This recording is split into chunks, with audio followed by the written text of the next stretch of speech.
about the author. This book was created by Dylan Herbert, who created and wrote many other titles. This is the 12th book in the series.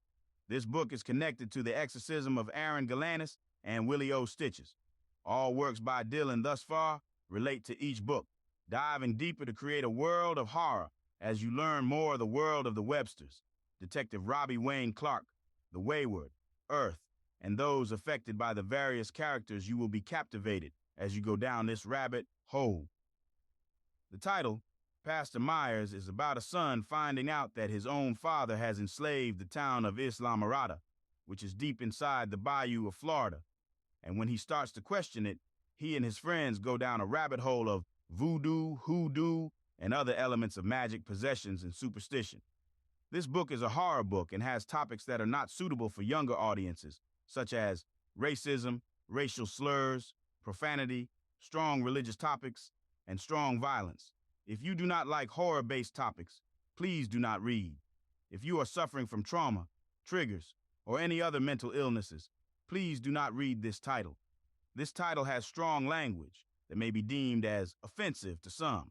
This book assumes you have knowledge of the titles Sergio, Even Lillies Weep, and Willy O. Stitches. All works by Dylan Herbert are based on experiences he has had in his lifetime. Most characters describe people he has met. Although the stories are exaggerated, they are still true experiences he has had during his lifetime, or experiences others have told him. In 2022, Dylan began this journey. This is the 4th book, not linked to the other titles. It is in our earth and not the world of Detective Robbie Wayne Clark, Dr. Noah Webster, and the Wayward. Pastor Myers is a book full of horror and dark-themed subjects.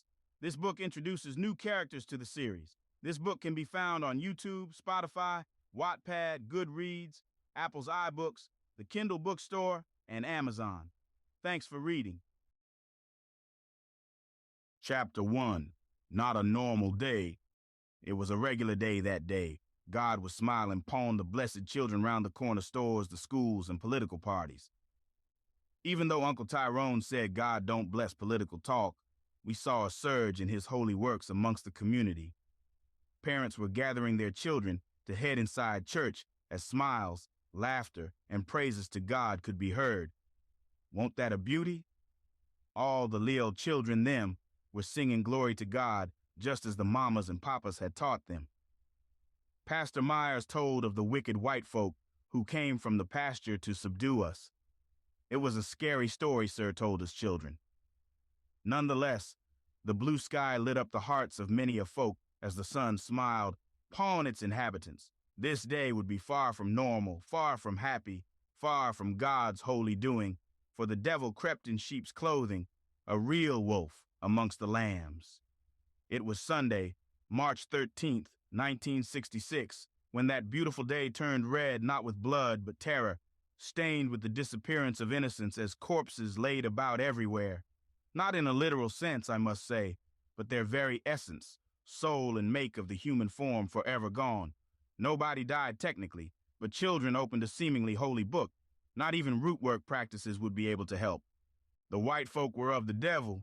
They said to us cheering that it won't no business of God to see us colored peoples blessed, for our papas, mamas, aunts, and uncles practiced that witchcraft known as root work, but they knew not of the healing of Mother Earth.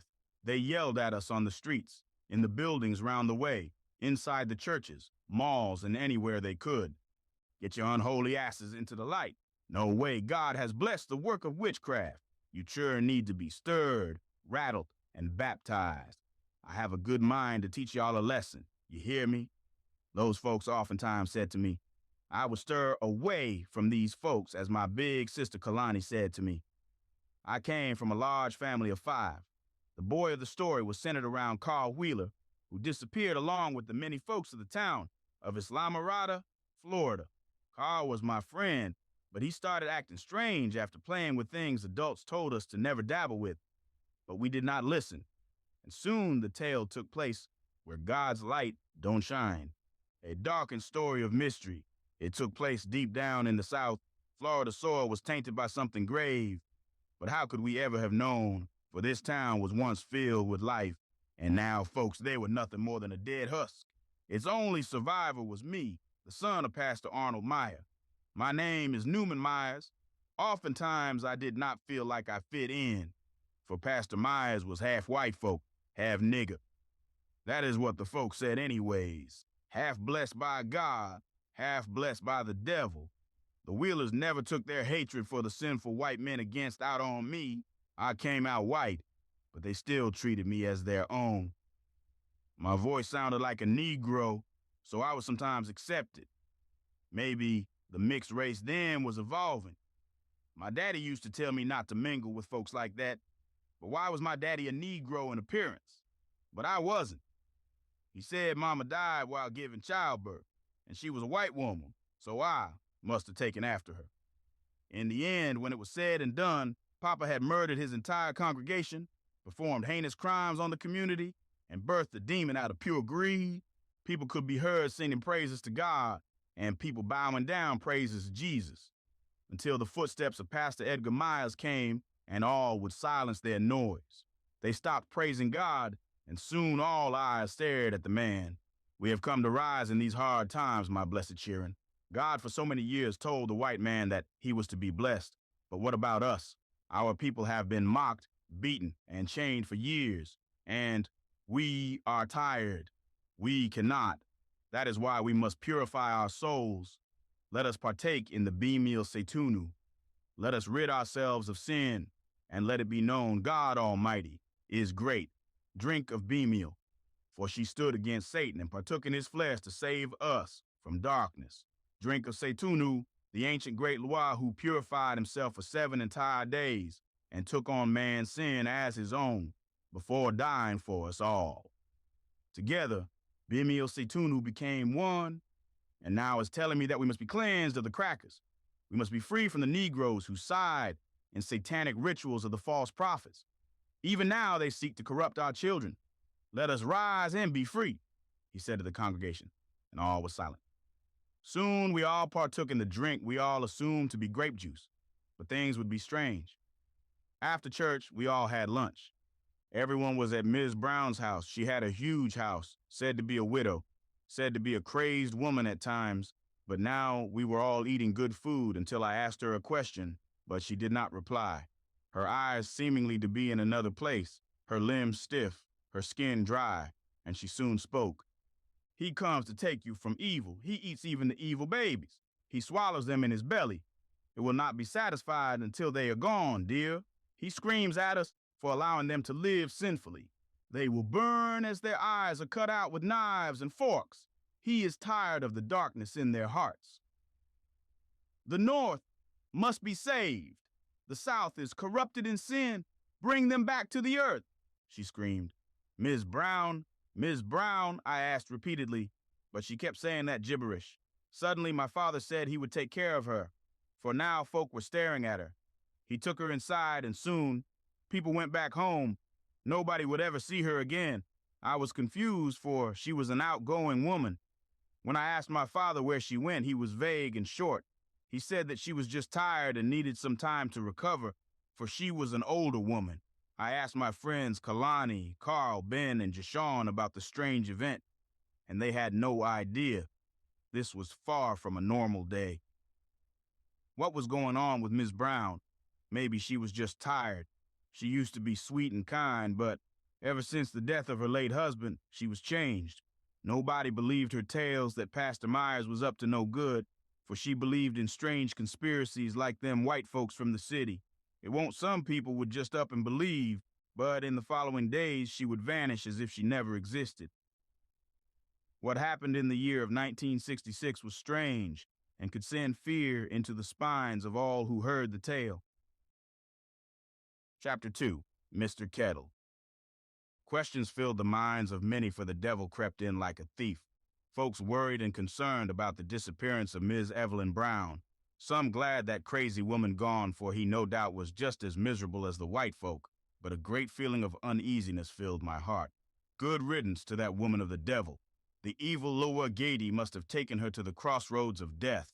May she rest where the crackers go when they go, for they beat us, attack us, and take the children, infecting their minds with false teachings. A woman could be heard, and even little children could be heard, thanking the spirits for taking away that woman. I soon forgot about the ordeal until 3 weeks had passed. On the night of a full moon, my father came to me. A heaviness was felt in the air as his bright tone soon blackened the air. My son, grow up and be free from these cracker bastards.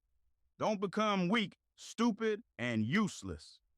I know that's what the crackers who become teacher teach the children. But you will and must rise beyond those shackle teachings of sin. As you ponder why you exist now, you serve one purpose, to serve the spirits. You see, your mom want a cracker, but she won't no goddamn nigga either. She was a mixed devil. For why would the purest of God's creation breed and intermix with a devil? That's why Baron Samedi has taken her to the crossroads of death, where she will be judged. And I do say yes. I say yes. Her sin of having a father that was a racist shit. He beat her for looking like her mother, a Negro. He slept with her, he loved her. But folks mocked the man and he snapped. However, karma is funny. Newman, the seed that gave birth to your mother soon hatched, and he would have to raise a black girl. However, she fell from the light of the Holy Spirit's teachings, and thus opened holy texts she should never have opened. Books said by the elders that no mortal should gaze upon. I seek to purify the Negroes here in Islamorada. Even here in the South, the devil walks amongst God's greatest. The fathers, mothers, brothers, sisters, and even the babies are not safe. You hear me? Don't ignore this message. Stay clear from those who seek bad juju on your soul. It is through the spirits we commune with we grow and prosper. It is through Flutendan, the great fly, we are free. Let us see Flutendan, his 2 fly heads, his great staff as he stands 13 feet tall. Atop his staff the limbs of the fallen reside, and their heads embedded into his staff. His limbs, which can rotate completely around. His chest that can either provide shade in trying times or devour the bastards that mock his greatness. You see, Newman, the Negro race must rise. Many a folk have mocked me, and like that, Loire, I must purge the darkness in my soul, in the souls of the damned. We must be free of the white man. Not just the white man, for some of them see the holy markings and aid us in our fight, but I have a dream child, through the holiest of plans to send our people to heaven where they feel no pain, a place that your cracker-ass grandfather can see the truth, a place where your half-breed mother can be free and to purify you, my son. It blows my mind that a son of mine is half-cracker. Aren't you disgusted? You a whole waste. I am sorry I sinned by sleeping with your mama, and through the great Loires I must purge all sins, Papa said to me. I should have paid more attention to what he was saying, but I did not, for my father was deranged, but truly a very capable man, as the future would tell. That night my father prayed with the folks, who all came to him at the altar as he was standing in front of the altar next to his chair. The folks knelt by the old wooden altar, and as read the holy scriptures to them, they listened. His hands bound a wrist pendant, and through the guiding words of the great spirits, he began to dance, jive, and his pupils now turned white. Folks screamed as some claimed the devil possessed them or their friends and family. In a matter of seconds, the possessed people were cured, sickness vanished, and Papa's hands trembled as he gripped the tattered book in his hands. The room was only dimly lit as the candles on the altar danced on the cracked walls. It was here that a group of 10 folks from the town came in. The townsfolk prayed in hushed voices, which grew louder as praises were screamed. Their whispers thickened to loud yelling. However, soon that all halted. Outside, the wind howled like a warning from the void. Then bang! The doors burst open with violent force. What the hell was going on? Heads turned as now the prayers stopped. The laughter that followed was sharp, cruel. A pack of hyenas taunting a wounded prey. 10 shadows stepped in, boots thudding like war drums against the wooden floor. The smell of tobacco and sweat slithered through the air. Oh my God, the city, the sheriff, and the folks of the sinful have found us. Voices could be heard as that pain rose from the bowels. The man in front, broad-shouldered, with eyes like frozen stone, and a grin carved from hatred, took a long drag from his pipe, then spat at the altar as he walked up to Papa. He knocked down chairs and hissed at the folks who were too scared to move. The spit seemed to sizzle as if the ground itself rejected him. Look, boys, these niggas think they are in the presence of God. Jesus would laugh at your witchcraft bullshit, nigga. Be a good pet and lick my boots, you heathen, the man said as his friends laughed. A woman screamed they had to leave, but was just met with a boot in her head till blood trickled down her feeble body. Shut up, you cunt. The adults are talking, you ugly goddamn waste of space, the man said. Who was this wild man? I wasn't sure at first. He introduced himself as Mr. Kettle, who worked as a police officer in the city. Sir, I know not what you are doing here, but I will give you to the count of 5 before Fludendon makes waste to you. I won't repeat myself neither. Get the hell out, Papa said to Mr. Kettle. A snicker could be heard, as soon he mocked my father, saying the made-up Holy Spirits could do nothing. Then he pissed all about the ground, walked up to Papa, and shoved his revolver harshly to his head. Listen here, you fucking nigger. You a dog. When I tell you to do something, you do it. Pets need to be reminded who the masters are. I have a good mind to fuck you up, but I won't. Boys, burn this Satan's den to the fucking ground. Just then, my father opened the book he was holding and began to speak. May the flies take you like bad juju. When it knocks, may you die and wither. The bad juju bug eats his eyes, for he sinned. Mother is crying again at 10. When he enters, the soul is purified by stone. He can no longer move. He is a damned soul. I have seen God, and I did not flee. I became God when it was 3. Bleed and die, sinner boy. Like an ant beneath the boot, you are no more. You have sinned against God, and the price is your soul. As father said that it became foggy and windy, Mr. Kettle refused this and shot Papa, but the one bleeding was not Papa, but Mr. Kettle. His eyes fell down out of their sockets, his mouth blown open with his own gun. As his tongue was blown up, teeth came falling out as he bled, his nose gone as he fell to the ground, and his body turned a grayish color. His friends tried to run, but met their death as sounds of ripping, tearing, and screams could be heard. One man's face went flying off his body, another's body ripped in half. I screamed and told my friends who were there we needed to flee. We had to escape. What the fuck was happening? Those violent white folk killed in a matter of seconds. It was here we ran outside, but someone waited outside. Hey, you Negroes better stop now. Come here cheering, the man said as he took out a whip and struck at us. Ouch! Ben screamed as pain shot throughout his body. We needed to run. We had no choice but to run, and ran we did. But he chased us into the fields. Soon we would enter the swamp, a place Uncle Tyrone said never to go, for no holy laws lived here. It was home of all the evil spirits who torment humans live, but we had no choice. The man on his horse chased after us, and soon we would be caught. So we entered the swamp, as echoes of a madman could be heard. The atmosphere was intense, as Ben screamed in pain as memories of being whipped by that madman popped in his head. So we entered the swamp, as echoes of a madman could be heard. Ben's scream ripped through the evening like a wounded animal. Our hearts ached when that madman sliced the air with his whip. What was wrong with this cracker-ass motherfucker? Why did the white folks hate not only black folks, but our community? Root work and voodoo was strong here, but Christian folk thought us to be of the devil. We did more good than the so-called followers of God. Ben's body jerked violently, convulsing as if an invisible lash cracked across his back. Blood seeped through his shirt in long, angry stripes. His shirt ripped as Deshaun grabbed our friend as we yelled that we had to make way through the swamp. I grabbed his arm as Deshaun grabbed the other, but his eyes had gone wide, distant, lost in the agony of a memory too brutal to be real. We need to run, I shouted, voice trembling. The pain in his eyes was not just physical, it was spiritual, as if his spirit was weakened. Cursed, we ran blindly through the cornfields, as the bells the folks placed to turn back chimed through our ears, reverberating off the trees, and back into the soul as if the spirits were screaming, "Don't go that way, turn back, God has abandoned this place." The stalks, slicing our skin like rusted blades. Behind us the hooves pounded, heavy, steady, relentless. The rider, the white horseman that would deliver death to even the cheering. Oh, God had left us for dead, Kalani screamed. The event still now confused us all.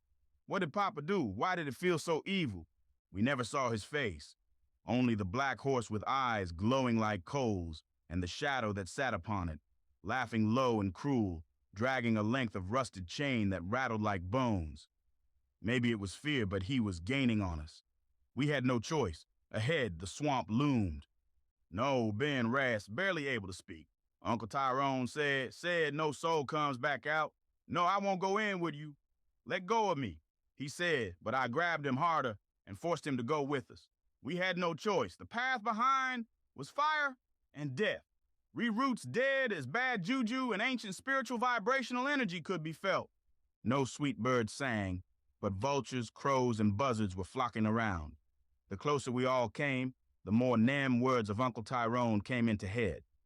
He said under no circumstances were we posed to enter, but we did not heed those words from an elder. We plunged into the wet rot of the cursed swamp, where the air grew thick like old blood and the trees bent as if whispering secrets to the shadows. They say no Lua walk here, only the damned. The cold hit us instantly, not just on our skin, but deep in our bones, like something of old was tasting us, watching.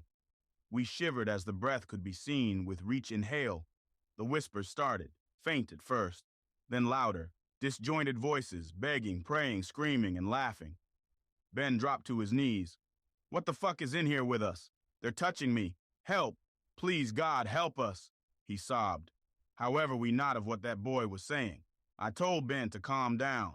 I have been waiting for you. Find the Holy Spirits, find the scriptures, and you will be truly blessed. The Negroes have been damned by the magics of who they believe. Do you want your people free? The mysterious voice said to us, and we were all taken aback. The vines opened up like a door, and we looked behind us as we saw that white shit gaining on us. So we ran away into the entrance. He's back. He's dragging me back. Help! His shirt ripped open from his chest to spine, but there was no hand, no blade, just the invisible fury of something vengeful. I tried to pull him up, but he was soon thrown back into the mud. His neck shrieked back as a whip clinging onto his neck. Smash! Soon struck his back and head. What was there to do? Kalani threw a hardened clump of mud at that son of a bitch. He stopped attacking Ben briefly as we fled into the entrance. He soon recovered and started yelling as he ran after us. Get your monkey asses back. Fucking niggas need to be taught a fucking lesson. Your evil practices, repent to God, and he will free you. Dumb and naive fathers and mothers have steered you into darkness. God has driven me to kill you all, the madman screamed at us. However, the vines soon reverted back, digging thorns into the madman's body. Blood oozed out his chest, neck, and limbs as he was soon impaled. Mud lodged into his wounds, and soon he would perish like the shithead he was. The damn white folks hated us colored folks. I never understood why this was. If they served a God, he must have hated us all. They showed nothing but hate, and this angered us all. What happened to him, he deserved it. The mud clung to him like hands with nails. I saw them, fingers, dozens of them, pulling, clutching, caressing his legs as if welcoming a lost son home. Figures crawled from the moss, as whispers to die could be heard. Tears fell from the eyes as he begged for his life, but soon the Lua Papa talked of came forth literally from the mud. They gouged out his eyeballs and a staff pierced his eye socket into his skull. Then crack. Sounds of grinding could be heard, and soon brain came out in junks and chunks. The voice laughed as loud fly noises could be heard. It was the Flutendan. Its skin was pale and stretched tight, their mouths on the chest open too wide, stuffed with swamp water and dead leaves. Blood and even bones seeped out. It smiled with teeth like needles. You came where we wait. The white shits disrespect our holy grounds. You will die, it hissed. He brings you. The children should be saved as our prophet will guide you into Giglaloon Soratana, the place where the soul is scorched. He always brings one back, require one too. He will turn your body inside out, and you will die for your sins, it said to the man. Ben screamed again, a sound that didn't stop. Not only him, but we all screamed in terror at the horrific scene. I ran. Branches grew and clawed at my face, tearing skin, drawing blood, but I didn't stop. Blood for the purest scriptures, awaken into the truth of the spirits, be free of the bad men, the heretics, the vile sinners, the voice said. Behind me, the man, or what had once been a man, stopped moving. Something in me begged to turn back, to see if he was truly dead, but fear kept my legs moving. Fear is the truest instinct of survival. Still, something compelled me to glance over my shoulder. Jashawn and Kalani told me that we were going to die here. We saw it coming towards us. The man who had crumbled into nothingness formed as if he never crumbled, skin still rotting, still grayish, and finally it happened. He was standing perfectly still in the moonlight, smiling. That smile, crooked, knowing, inhuman. Then, as if something inside him gave out, his body began to flake. Gray patches spread like rot across his skin. Veins turning black beneath the surface, like an infection. This was far too much for us, children. Too much for kids dim, and something none would believe. His eyes didn't blink. They watched. Then he cracked, hairline fractures rippling across his face. And he crumbled to dust without a sound, the wind carrying him away like ash from a forgotten fire. God help me, I ran harder. God help us all, I prayed. Soon I reached that book. It was old leather, covered in roses with thorns, with human teeth on its edges, and human body parts as blood covered it. With the blood from running through this godless place, I stretched out my arms. I had to touch this shit. It had to end. No, please, Newman, don't do this. It doesn't feel right, Kalani begged. Yeah, she is right. Newman, doesn't this bother your soul? Jashawn said. But I did not listen to anything they said, and this would be a mistake I could not take back. Ben was too injured to bother getting me to stop. Chapter 3. Opened Gates. The churn them opened pathways, crossroads, and gates that shan't never been opened in the first place.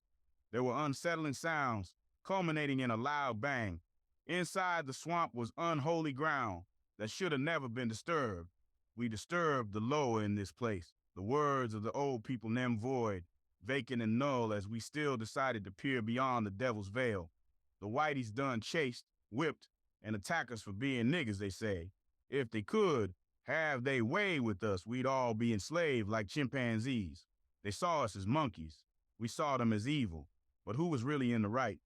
The book inside Giggaloon Soratana was something I certainly won't ready for. Its surface disturbing, dark, ragged. Its surface was seeming leather until I paid attention, and it was then I wanted to vomit. It was made of human flesh, for the cover and book itself bled, pulsating as an inhale and exhale as if the book itself was alive. About its edges was human teeth stitched with barbed wire. Rose thorns bound the book together as it hummed a daunting sound that screamed for the blood of the wicked.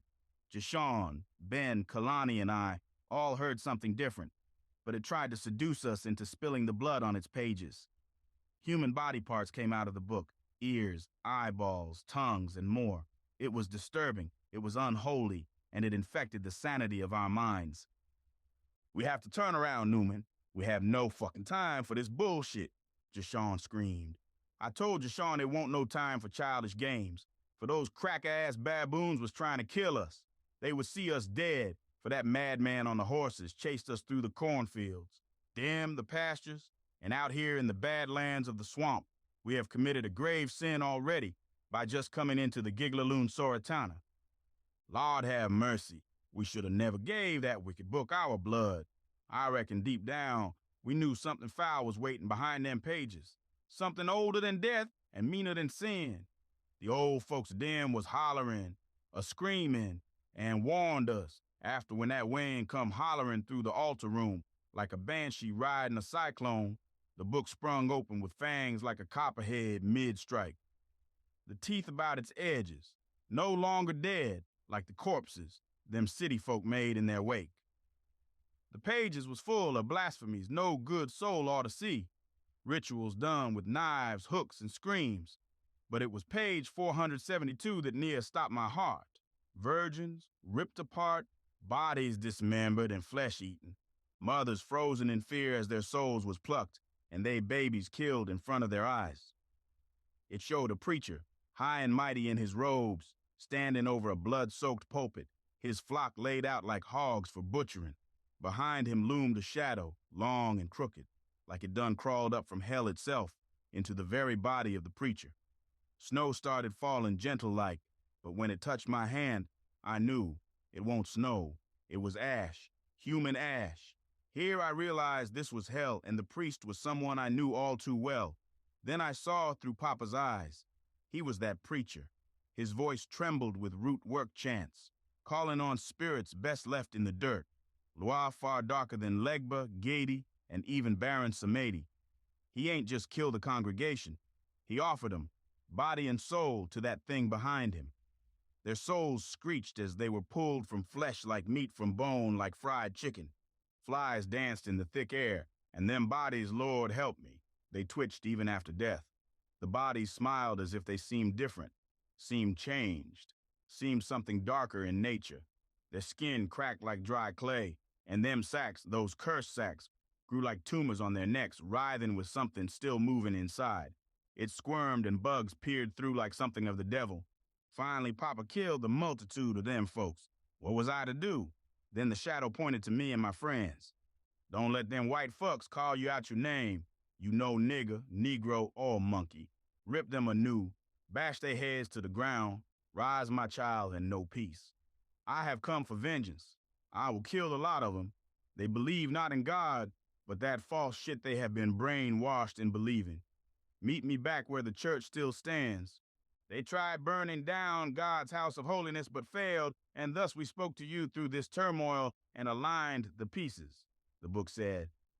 Then I awoke in the cornfields with my friends. How did we get here? I wasn't sure, but my friends did not believe the story of my vision, so we headed back to the church.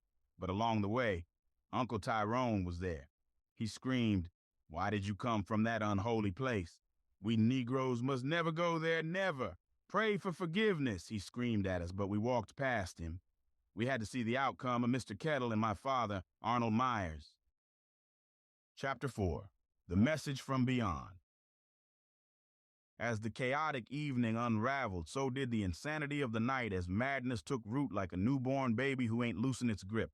It was a shame that we ain't heed the words of olden folk, for even them peoples had wisdom to bestow upon the children. Uncle Tyrone was always annoying to us cheering, but his words in the upcoming days would be the truth. Cheering got no business in grown folk business. Shit, grown-ass adults have no business dabbling with the evil lower. You know of Papa Legba, Gady, Baron Samedi, Erzuli, and even Flutendon grow tired of us Negroes, disrespecting the spurts and holy places. You cheering ought heed the words of grown folk, Uncle Tyrone often said. But what he said when we met him across the cornfields back at the church Papa was at would shake the minds of all, for Papa couldn't be evil. It won't true, they would say, for my daddy was one with the spirits, but they ain't know of the bad juju he would cause. My father was racist, hated his wife for being a half-breed, hated my grandpa for being a racist cracker, and it was engraved in his blood now. He even hated me at times. The sun done set with a blood-red hue that night, like the sky itself was bleeding for what was about to come. When this nightmare started, it was evening, but the sun could still be seen setting. It was unsettling, and I think the spirits have been angered by our actions, 'cause why the hell was this even happening? I reckon I ain't never seen fear so thick on a man's face like it was on Uncle Tyrone's. His eyes went wide, then squinted up like a dog smelling something foul, for his lips curled up in a wrath older than the hills. "Boy, what in God's good name made you walk into that cursed place?" he growled, voice rough like gravel and moonshine. "You march your fool self into Flundendon? That land ain't right. It don't breathe like no normal patch of earth. That's a place where even the worms won't crawl. Maggots done died, and the Holy Spirits never step a foot in. Ain't no God there. Ain't no peace, only death. Baron Samedi himself don't sleep right 'cause of that place. Gady and even Papa Legba spew curses, for only one evil lower lived there." His hands gripped my arm, strong like a bear trap, veins bulging from his leathery skin, stink of whiskey thick on his breath. "We ain't got time for this," I barked, hard hammering. "Let go of me, Uncle. I seen things," Papa's voice in a tongue I ain't never known, like the ancient tongue those demons spew when they possess the purer souls and spirits that ain't got no eyes, but they see. I gotta warn the others. I gotta... But he ain't let go. Tyrone's hand clenched harder till my wrist screamed and the book, That damn book slipped from my grip and hit the ground. Thud. That sound echoed like a coffin lid slamming. And Lord help me, the air went cold, real cold, like breathing through a corpse's mouth. Kalani let out a scream like her soul was trying to rip free. Her finger pointed at that thing on the floor like it was a rattlesnake writing out the devil's own Bible. "Why the hell you got that with you?" she shrieked. Her eyes filled with tears, but it wasn't grief. It was pure, holy terror. "That's the devil's words, scrawled in ash and blood. That book ain't meant to be read. It's meant to be buried. You a dumb Negro at that. I won't let you take that it will corrupt you like the white folks, the city folks, the bird-brained lot." Them folk what used to call me brother and friend stepped back like I was plague-ridden. Their gazes turned on me, sharp as rusted nails. And I saw it then, the fear, the hate, the judgment. I was a heretic now, a cursed soul, touched by Flunadon, marked by death. Outside, the wind screamed like a dying woman and the church bell tolled. Only there weren't no church round these parts anymore. It was the house of death. Tyrone whispered one last thing, voice low and shaking. "You done brought something back with you, and it ain't done yet." And deep inside me, I knew he was right. The book was just the key. Regardless, I had to confront Papa, and soon I would. But the real horror was still waiting. I shoved my uncle down, and as I ran, Kalani and Jashawn stayed behind, for they won't ever be associated with the devil. They were done, this won't no game, and so I took Ben and ran into the church. It was a disturbing sight, to say the least. Doors creaked, as voices turned to whispers as we approached. "Papa, I must know what the hell are you doing? I have seen visions of your evil deeds, sir.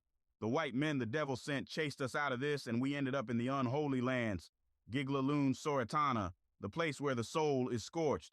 We saw it there. We opened the book. I saw you, the man who slaughtered every kinfolk, every mama, every papa, all bled red with death. Repent," I screamed. However, I was met with laughter from my father, who was soaked in the blood of Mr. Kettle. His lifeless body soon twitched, contorted, and bones cracked as he got up smiling. "Oh, son, I have seen the errors of my ways. I reckon I was lost till your daddy saved me. For the holy way, the good spirits, and the gods I have been reborn," Mr. Kettle said, as the congregation now danced as if they was possessed. They danced, jived, and yelled. They sang praises and soon stabbed Mr. Kettle to death. But that smile never vanished. They cut open his flesh like deer meat and ate his flesh raw. Fires from the candles rose and got hotter. Mr. Kettle sung praises to the Loa, and soon it was finished. "Oh, my boy, you always have been confused. There is no cursed place. Sounds like Tyrone has been putting crazy ideas in your head. We will be freed, and I will be damned if I let my half-cracker, half-nigger son of mine to stop what was meant for us. You have been tricked by the city folks. Tyrone and Evil the Mad Loa, stop this, and let it be known God don't like white fuckers. He hates white sympathizers, and he hates you, for the devil lurks and knocks in your heart. Let us be free of this heretic. Newman, you will be purged in his flames," my daddy said. But soon we heard a voice. "Beware of the bad juju. He eats them at the lagoon. From scenes flies feast on his flesh. He is put in a tomb. Come meet him where the birds die. He digests, then he croaks. Is he a fly or a frog? Death is a joke. Newman has seen what your eyes are incapable of seeing. Feed me the babes. Tainted souls will feed me till May. Be reborn, let her mourn." Mothers turned to ash in the morn.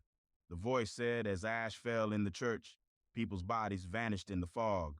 This was a message from beyond, but surprisingly, I only heard it. When I awoke, my father was in the kitchen of our house. I asked him what happened, and he said nobody really came to church and it was quiet. Then he said he had to go to some folks' house. The folks them acted like that night never happened. But it had to, so I went to find Uncle Tyrone.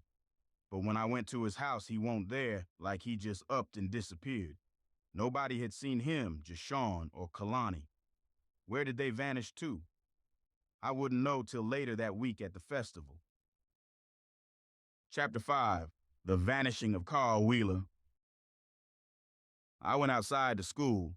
The air was thick as if the spirits was trying to warn me of what was to come. It was always a long journey for us cheering. Walked through the fields, past the lakes, and the old bridge. No cars to take us to the bus stop, for olden folk even said bicycles was of the devil. Them Christians had the fancy cars, bikes, and other means for travel, but we cheering down in the country won't allow. But it was okay for us to walk to the bus stop. I was always confused by that logic. The walk was strange, for Kalani and Jashawn did not come with the others. I felt something a stirring in the air, for we all used to walk to school. It was only Ben and Carl. "Hey, where are the others?" "I reckon them two woke up too late," Carl said to us, but we weren't sure. I replied to his question, not thinking. "I'm sure them monkey-ass cheering just was scared for what'd happen, no doubt.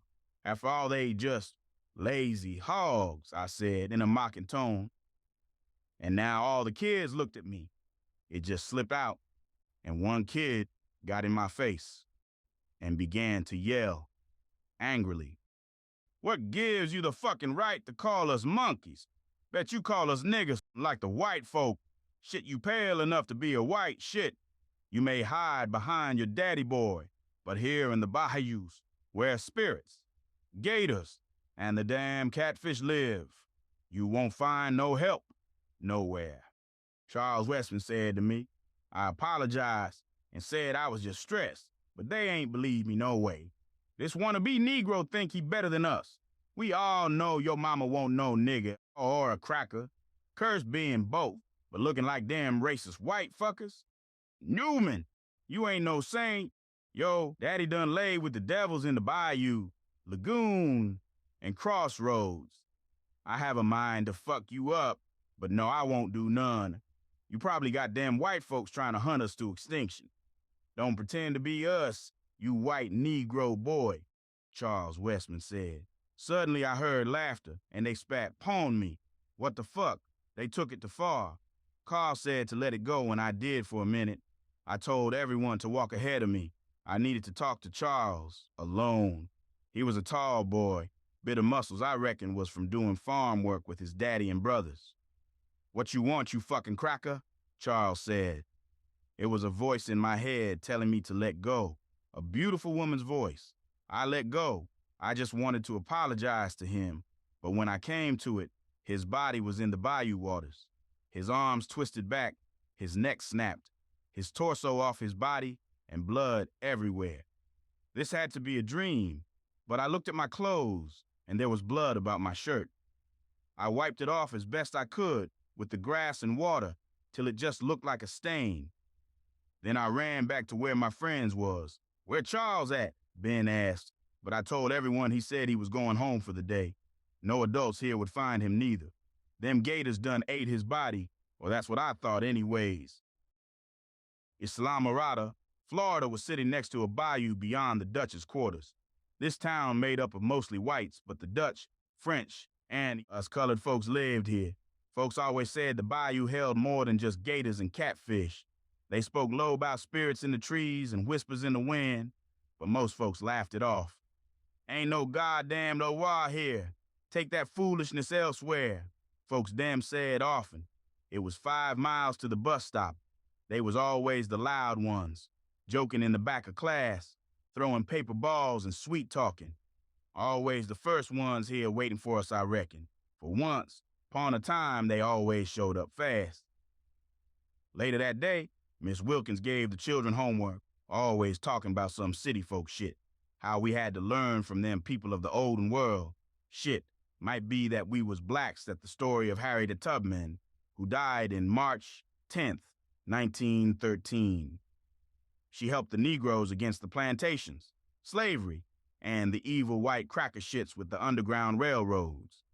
Not sure why we always speak of the same folks, but the LY helped, too, but they ain't ever in the books. Guess that ain't really matter, for that morning their seats was empty. Just gone. Where had Kalani and Jashawn gone? As if they never existed. We figured they was recovering from the time we walked in unholy ground. We opened the gate to where the low was vanished, corrupted by whatever was lurking in the Giglaloon Soratana. I reckon my father was working with the darker side of root work and voodoo, a Bokor priest who was skilled at working with the spirits. So many questions I had for it all. Did my friends skip school to sneak back to that place? No, they wouldn't do that. Would they? No, they wouldn't, for they blamed me for doing what we had to do to escape that demonic place. That place been cursed since before our grandparents was born. Folks say a hoodoo priest done vanished there in 1892 after feeding his own blood to the land. Said that man them died, and not just die. His mind went mad for folk knew he was a skilled priest doing root work. He was a Bokor like Daddy was, and his wife was a voodoo priestess known as a Kaplata. Regardless, they found a strange book, but was lost for a time, for the village disappeared as if it never had existed to begin with. Guess it ain't matter for after school. We all went to the school bus, but it took a turn. It ain't usually turn. "Hello, Mr. Johnson," I asked, because he missed the turn. No reply, as if he was in deep thoughts. So, this time, Carl asked the driver where we were going, yet still no answer. He just hummed something weird. "Beware, even the maggots run from his gaze, and if the kids watch know they will fade, little niggas play, even the adults will mourn of twisted branches. Figs rot like the sycamore tree, and the lower are no more. Rot the spirits, flies bring curses, hexes, and terrors. When you hear the flies, you will be met by bad juju, bad luck, bad duck. Shoot that bastard, he got sucked. Back to hell, where you cannot hear. Back to there, you cannot see. If you refuse his gifts, swatted like a bug you will be." The driver swerved, for two shadows suddenly appeared, but won't alone.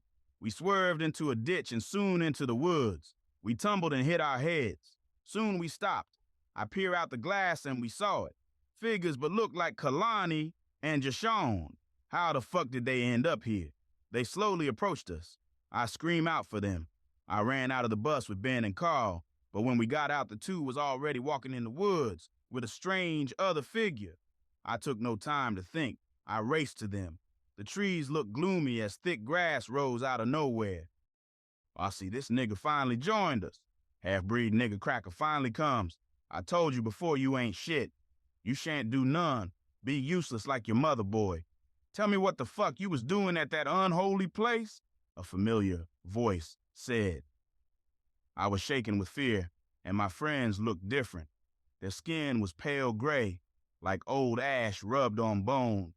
Their eyes ain't blinked once, as if in a trance, or they was dead, just wide open, glistening like oil in moonlight. Kalani giggled in a way that made the hairs on my arms raise. She laughed a hell of a laugh, like a dim witch doctor's. It sounded like something was crawling up her throat when she did it, for her neck bulged, like them frogs do before they croak. Strange branch veins appeared about her neck, while Jashawn just kept humming. A slow, wet chant, the kind that made you feel like your insides were shrinking. He rose from the tombs of Daddy, did he not? The witch doctors came with heart in hands. Preacher them scared, mother them scared. Brother opened the tombs of the Flutendon, the unholiest of all lure. As it rose, it plucked Mama's legs and placed it in his book, in his staff, and in his box. A staff pierced sisters her eyes and plucked the pure girl's soul. He violates and fucks. He eats and defiles. He plucks them eyes from the young. Beware, he will rip your teeth out your gums, and as you bleed, he will laugh. What a sight to behold. God is gone. God is dead. The lure will be tarnished in the void. Praise the mighty Flutendon. What the fuck you talking about? Just come home, please. I am sorry I opened the book, but we had to escape. We had make it out alive. Did you want us to die? I reckon not. I'm not the bad guy. We did it all as a goddamn team. Don't paint me to be a fucking villain. Daddy ain't know what shit we went through. Uncle Tyrone too senile to understand that them chimp-ass crackers was a-gon kill us all, Kalani. Stop this, I screamed. But I was just met with Kalani laughing. But then she stopped and vomited all over the ground and even me. "Oh, Lord have mercy," I screamed. A huge toad then came out of her mouth. It had tree branches coming out its mouth. It had terrible bloody eyes, and on its back a brand. It jumped at me crazed, deranged like a rabid beast. It bit at my chest. It burned, as if my skin was melting. It devoured the flesh upon my body. I was now in a strange realm. A strange woman came forth in my town. I was now in Islamorada, but it was now in ruin. I mean, you could see burned houses and burned flesh. Uncle Tyrone was at the church. "Uncle Tyrone, what are you doing?" "Put him down," I yelled, for he was choking out Mr. Clients. He was choking him to death, yelling, "Give back this man, you damn witch doctor. You work with the spirits and corrupt pure souls. In the name of the Holy Elwah, I command you to stop this," he yelled. But the man just laughed as Kalani did. "You ain't got no right," Uncle Tyrone roared, veins raised like rivers on his weathered neck, voice thick with wrath and trembling sorrow. But the thing in front of him, if you could still call it a human, just laughed, same way Kalani had when she came back from the dead with pale eyes and a voice not hers no more. She had been corrupted by the plague that haunted the town. Many a folk knew not of our town, for they just got lost while going to Miami, a town you never got on purpose. Those who ain't live in Islamorada, Florida, or from no southern part knew not ever how they got there. It was a place blessed by God, and some folks say the place where the devil lives. Christian folks talk, they rubbish how voodoo was satanic, and be it whites or blacks, they called that the monkey's magic. What's some bullshit, but in some aspects, it held true. The white crackers drew up guns and weapons to kill the niggas off. The niggas done fought back with magics from deep in the Bayou of the South, and blood shed on both sides. It was a bloody war that lasted from 1735 to 2009. The Dutch Quarter Wars of Islamorada, a story never told to the children in the schools, byways, and roadside. That laugh, it weren't made of no human joy. It was broken and hollow like wind through a bone whistle. Death and rot. Blood dripped from the man's eyes like tears from a sinner at the altar, and still he laughed in Tyrone's face. It spilled down his chin, mingling with the froth at his mouth till he choked on it. A feeling not comfortable, I reckon. Then, with a sound like wet branches snapping in a thunderstorm, his neck twisted full round, cracked so hard it echoed in the hollow house. As the bones in his neck protruded out, that sound made me want to vomit. Fear crept in my head. His spine buckled like a whip, torso bending backwards, till his ribs stuck out like fence posts. And then, Lord help us, a hand, yes sir, a hand, slid out his mouth. Not fast, no. It came out slow and deliberate, like something enjoying the birth of its own evil. His skin sagged, collapsed in on itself like wet clothes off a line. Bones vanished, flesh turned slack, just a suit of meat, breathing but hollow. Then it spoke. "Well, hello, you dumb sack of hog shit," the voice coiled out from the ruined shell. Not from a throat, but from everywhere. It was wet, deep, and joyful. "I've been watching your babies cry, watching the mamas break, watching the daddies beg while I lick my teeth waiting. Oh, my men think me to be their savior. But I take the purity of man and place lust in their heart. When they sleep with me naked and all, I suck the essence out their happy homes, but they think their relationships are already shit, for I place that seed of doubt in them while they slumber. Fuck all that lovey-dovey shit. I rip husbands apart, kill marriages, and it's pure bliss. So I wait to suck the daddies." Tyrone stood frozen. My knees buckled. "I swear the walls groan. You gonna die, Tyrone. And when you gone, I'll be free. Free to finally feast like I've been known. I am all that creaks. I am all that is wicked. Like a witch doctor, I know no good shit, only sin. You know that dumb boy Newman? He called to us from that black lagoon. His daddy done carved up folks in the name of holy light, our light. And his mama? She brought us back with her own flesh, the fool. Ain't no bargaining with death, no sir. She learned that truth too late. And like them, you all will meet a fate far worse than death." The voice dropped thick with hunger. "We gon' take it all. The whole line, every cursed drop of blood in y'all's veins. We gon' eat the sins and the prayers alike. We'll dine on your hearts like hog meat at a wake. You think I'll stop?" The skin suit convulsed. Something inside it laughed. A wheeze and wet rattle that made the firewood in the hearth snap like it too was afraid.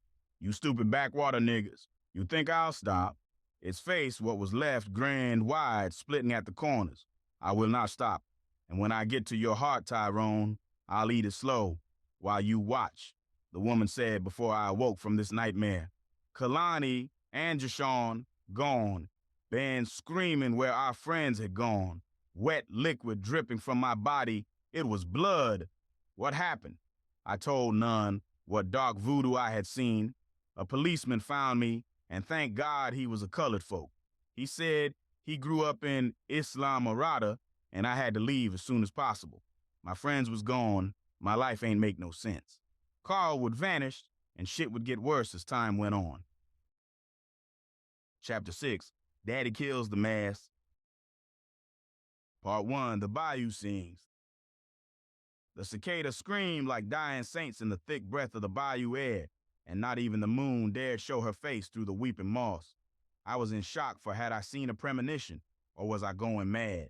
Shit, I saw Jashawn and Kalani, but something was really wrong with them, like a television messed up or a dark-filled moment of deja vu.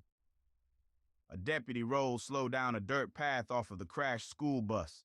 It was stained with dirt, soil, and blood. The children slowly got out the bus, head bleeding, some of the meat hanging out their bodies, and some knocked clean out. Where had we ended up? A place where strange hollering could be heard. The deputy's tires hissing against mud and gravel. His shotgun lay across the front seat like a sleeping rattler. Folks never came down this road, only known to be where the rabid dogs and cats was put down and given to the spirits. Where folks been outcast from the town, went to live out the rest of their miserable lives, and where the devil danced. You see, even in our quaint nowhere, shit land, the city folk had been whispering about disappearances, strange lights, and folks seeing things that made them wander deep into the bayou where the gators, catfish, and madmen lives. Not just madmen, but a peoples devoted to the dark side of voodoo, hoodoo, and ancient African dark rituals. You see, we had various cultures in one: Africans, Americans, Haitian, and Caribbean cultures all intermixed to speak to the various spirits. Maybe it was here that the Dutch Bayou Witch was born. She was said to prey on couples and rip them apart, making them fight and argue, even sometimes making them kill each other. She was tall and used frogs to infect you as they ripped through your skin. You would be possessed. The tale said ain't no man able to resist her beauty, but some people used her to get ahead in life. But she requires a price so high your life won't suffice, creating generational curses for decades.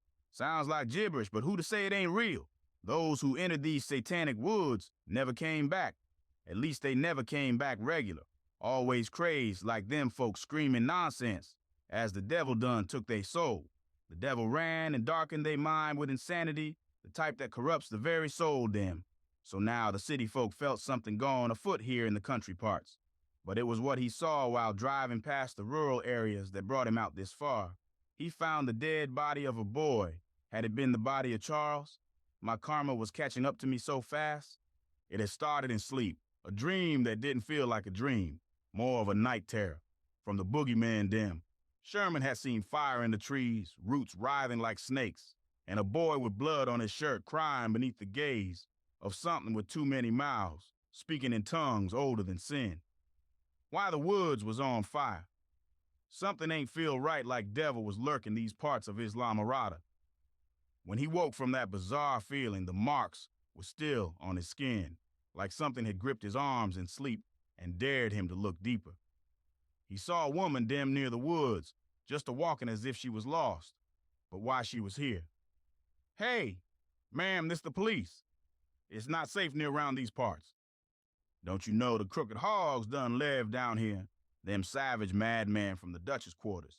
They speak not in English, that no damned American speaks, but Haitian Creole, Swahili, Dutch, and the devil's language Latin all mixed into what they are called Nithal. It's too dangerous. Please, ma'am, stop." However, that crooked walking tall lady ain't stopped for nobody like them pigs. It ain't matter no way that he was a nigger. Police working with the white crackers, nobody trusted them shits.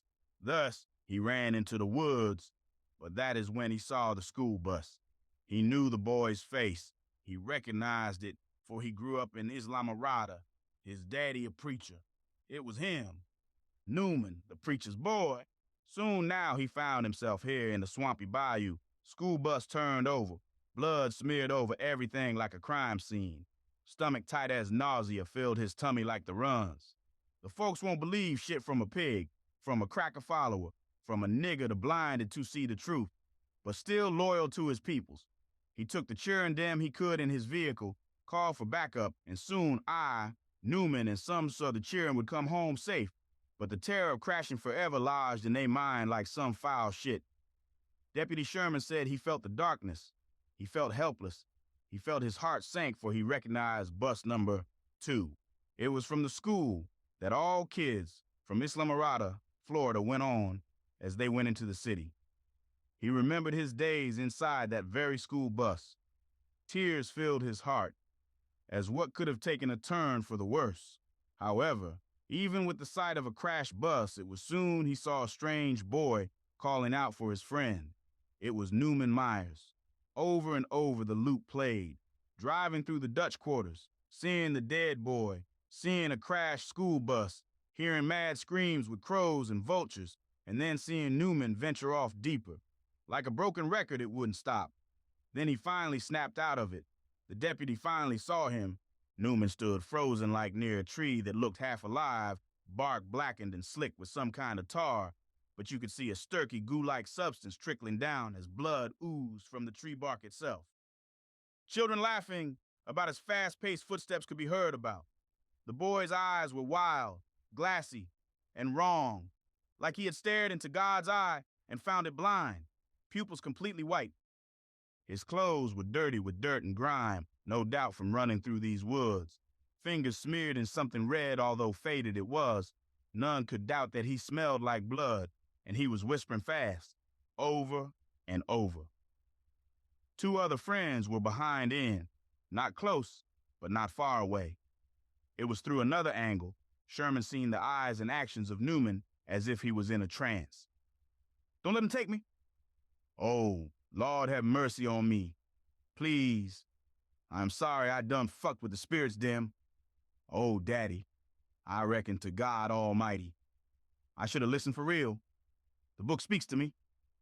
I done seen the devil laugh. He is the God of the flies. It was fluting on the great fly that come for my soul. However, that's not them voices I heard in my head. Oh, Charles, I am sorry the evil done took me. The blessings of God done left me. I seen Papa kill them folk. He works with the darker side of Gate and even Baron Samedi. They come when the drums beat. The sky got holes in it, and Pa lets them crawl through. They had come from his mouth, from down south. It's sour. They done come from his eyes as the frog croaks and that fucking woman torments me in my dreams. Newman, Sherman called, stepping slow, like you would to a broken dog. Damn, Negro was whispering made no sense at all. Why won't his friends even worried as if they ain't seen none? Well, they look dazed, must have been their injuries, for they look confused. It's me, Deputy Sherman. Son, you all right? Deputy said to the boy. Newman looked up, and for a second, his lips peeled back into a grin that wasn't his own. Sharp teeth and fangs as he hissed. He fed her their love, said he could preach to the dead if he took the offer. She said she would love him again if he did a favor for her. A beautiful woman, more pretty and alluring than his own wife. And he did. Ran in the kitchen, took it out, a sharp knife, and he stabbed that poor woman till she bled to death. I saw him take the blood, sip it in his mouth, and laughed as he partook in the flesh of his wife. Thus, his new bride, the woman of the bayou, laughed before eating the man as he ate his wife. The boy said, but it was vision of trickery, make you want to swallow harshly. Sweat ran down Sherman's collar, cold despite the heat. The woods pulsed with a rhythm now, deep and low, like some ancient breath beneath the earth. But before he could ask more, the rustle of feet came behind him. A dozen figures stepped out from the dark, townsfolk, but wrong. Their eyes didn't blink, their skin pale like clay, their heads bleeding, and a heavy feeling came down onto the soul. Some held farming tools, others just rocks or sticks. They crept towards the officer, and he felt an eerie feeling. Wouldn't you? I wouldn't have thought this true if Officer Sherman ain't tell me. A woman, Miss Darlene from the market raised a rusty butcher knife high and screamed, "You will die, little Sherman. Come let little Miss Darlene cook you in my pot, you fucking nigger boy. Good for nothing. Get away from the boy. Pastor Meyer said no harm. Come upon the boy till she ripens him up like a fat cow, cop. We don't need no badge-wearing bastard sniffing round our woods." Sherman lifted his hands. "I ain't here to hurt him. He's lost. He needs help." They didn't listen. Shit, they was getting angrier, but why they eyes ain't blink one time. Someone threw a bottle. It shattered by Sherman's boots. The group pressed in, rabid-like, rage bubbling from their throats. Sounds of frogs croaking could be heard, and now it was the devil's hour. Sherman was charged with the people who looked strange as the trees swayed and seemed to hum. He pulled out his gun and shot. Soon afterwards, the people charged that poor man. Somehow Newman ran away. Whatever was going on with Newman, he ran away. When he thought the devil would kill him, but they vanished. He walked to the bus to where the bus was, and soon he would aid the cheering back to their homes. The days would get even stranger as the story went on. Part 2. The city folk attacked that day. I ain't know if it was 'cause of demonic practices of them cheering round the town or the satanic religion called Christian, for they beat us colored folk. We walked to the city and all eyes looked pon us. I reckoned it was the pastors. Them work folks followed spit damn lies in their head, and we was on edge. Being black in Florida was hard, and that won't even the beginning for them crackers done. Beat us to death, killed our children, raped our mothers, and treated us less than dogs. They sicked them dogs on us like rabid animals, spat in our faces and called us mutts, monkeys, and trash. Said we worshiped demons and we was going to hell. We followed the spirits into the outside centers Gady, Baron Samedi, Legba, Kalfu, Zaka, Dumbala, Aida Wedo, Agwe, Ogun, Erzuli, Grandbois, Loco, Simba, Siren and Whale, Tijan Petro, the Dutch Bayou Witch, and Flutendon. There are many Elway we worshipped, but what do we do in voodoo and hoodoo? What is the difference? In voodoo, you commune with the spirits through dancing, rituals, and meditation. The spirits known as Loa or Loa essentially take control of the body through what others may deem as possession, but they are just a vessel to guide others to better choices. The spirits required all different symbolisms or gifts. They are neither good nor bad. They guide folks to wisdom and a life of purity. The first 16 Loas are original ones dealing with root work and voodoo, but through the corruption, Daddy always said, they became infected. It was the damn white folk, city folk, who defile the holy grounds created the two demonic spirits who take pleasure in tormenting souls, possessing the soul, and even forcing them into dark criminal acts. Flutendon, the Great Fly, and the Dutch Bayou Witch are both connected through the book in Giglaloon Soratana. For some reason, folks was drawn to the energies here. Heard tell many of sin that men and women exiled to the swamps of the bayou grew mad with the powers from reading that wicked book. Not the Bible, it was some far darker, speaking of how to gain immortality, gain riches, placing hexes on enemies, and even sacrifice. It's through cannibalism and insanity it grows the more times it's used, you see. Folk called the mad folks here the crooked hogs. As far as anyone know, these folks are dim faces always grinning all happy like, never blinked, and skin like clay. The frogs they croak like when they was anointed by the Dutch Bayou Witch herself. But what the witch and Flutendon have in common? Well, no one really know. Some folks say they the same. Now sit down a spell and let me tell you about voodoo the way my Grand May used to whisper round the fire when the children was but barely able to even walk, while the frogs sang and the moss swayed like spirits hanging from the trees. More than just a religion you remember exists once a week or on holidays. Voodoo ain't no devil's play. No, sir. Not the way them old preachers try to twist it. It's older than the Bible, older than the bones buried neath the church floorboards. Blessed and holy, it come from across the great black waters, born of Africa's sacred breath, carried here in chains and blood, but it never died. You see, them white folk tried taking that away, said God don't love the niggas.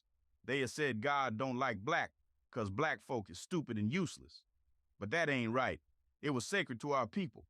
Them Africans just sold its own people into slavery for wealth, treated like dirt. We died, but some of us lived only to live the life of a caged rabbit pet. We was beaten, mauled, and killed, till not a one wanted to rise on them white shit's plantations. Our way of life was special. No, it adapted. Mixed with Catholic saints and backwoods spirits, it became something fierce and holy. Now, folks around here, they scared of what they don't understand. They see a doll with pins in it or a woman chanting at a crossroads, and they clutch their pearls and call it evil. Scream to God, but them Christian God ain't helped none. But voodoo's balanced, child. It's the roots and the spirits, the dead and the living, all walking hand in hand like dusk holding on to the last light of day. You got pain in your bones? A voodoo priestess will mix you up a root tonic, hum a chant, and that ache will float out of you like steam off a summer road. Heartbroken? She'll burn herbs and call on Ursula to cradle your soul like a mama rocking her baby. Someone cross you? There's a charm for protection. Ain't always about curses, you know. Most times it's healing, guiding, remembering who you are when the world tries to erase you. But don't go thinking it's all light and sweetness neither. Voodoo got its shadows, spirits that don't forgive easy. You come disrespectful, asking for power you ain't earned, well, let's just say the swamp don't always give back what it takes. Still, when the moon's right and the drums beat low, and the air thick with night jasmine, you can feel them, the ancestors, the spirits, the ones who remember. Voodoo ain't just a practice. It's a connection to land, to blood, to justice. It ain't wicked, it's watchful. Ain't evil, it's old. And if you treat it right, it'll hold you close, even when the rest of the world lets you go. As for hoodoo, that root work working with the nature itself. Soil, herbs, and such for healing. Both a beautiful way of life, and in this town it was heavy here. I had a heavy feeling in my soul that day as madness claimed my life. As I approached my house, all eyes gazed and stared. It was a goddamn nigger cracker boy. A policeman thought it was a city folk. Them fuckers done corrupted his mind. How could Sherman turn his back on the spirits? He no doubt he had been corrupted by the city folk. My daddy done told everyone to calm down, but it ain't worked until he took out the book and said his prayers. Calm down, my son is finally back. We should be happy. The boy has odd behaviors, but oh, how I missed him. Please, let us pray for the children not here yet. Our children done been attacked by them fucking leeches, parasites, and demon folk. Let's ask for prayer beyond life itself. The great spirits will aid us. We all know what each low is capable of, so let us pray. Now, Papa said to the town, I don't give a rat's ass what the fuck you and the Ellerwell Ways say. Who put you in charge? You barely old enough to lick my damn boots, you half-breed motherfucker, a man said angrily. Yeah, fuck you, Myers. Fuck you. Ever since you came back from speaking to the spirits, you've been different. You and your late wife went in the cursed bayou and then spoke of seeing the Dutch witch of the bayou, but ain't not one of us seen her. It won't till you came back weird shit started to happen. So tell me, Arnold, why should we trust you? Crazy part, she ended up dead. How did she die? You converse with the crooked hog, some say. Tyrone spoke of you killing his sister, but we ain't believe him. But tell me, where are people vanishing to? Where is Mrs. Brown? Where are the people missing? A man said.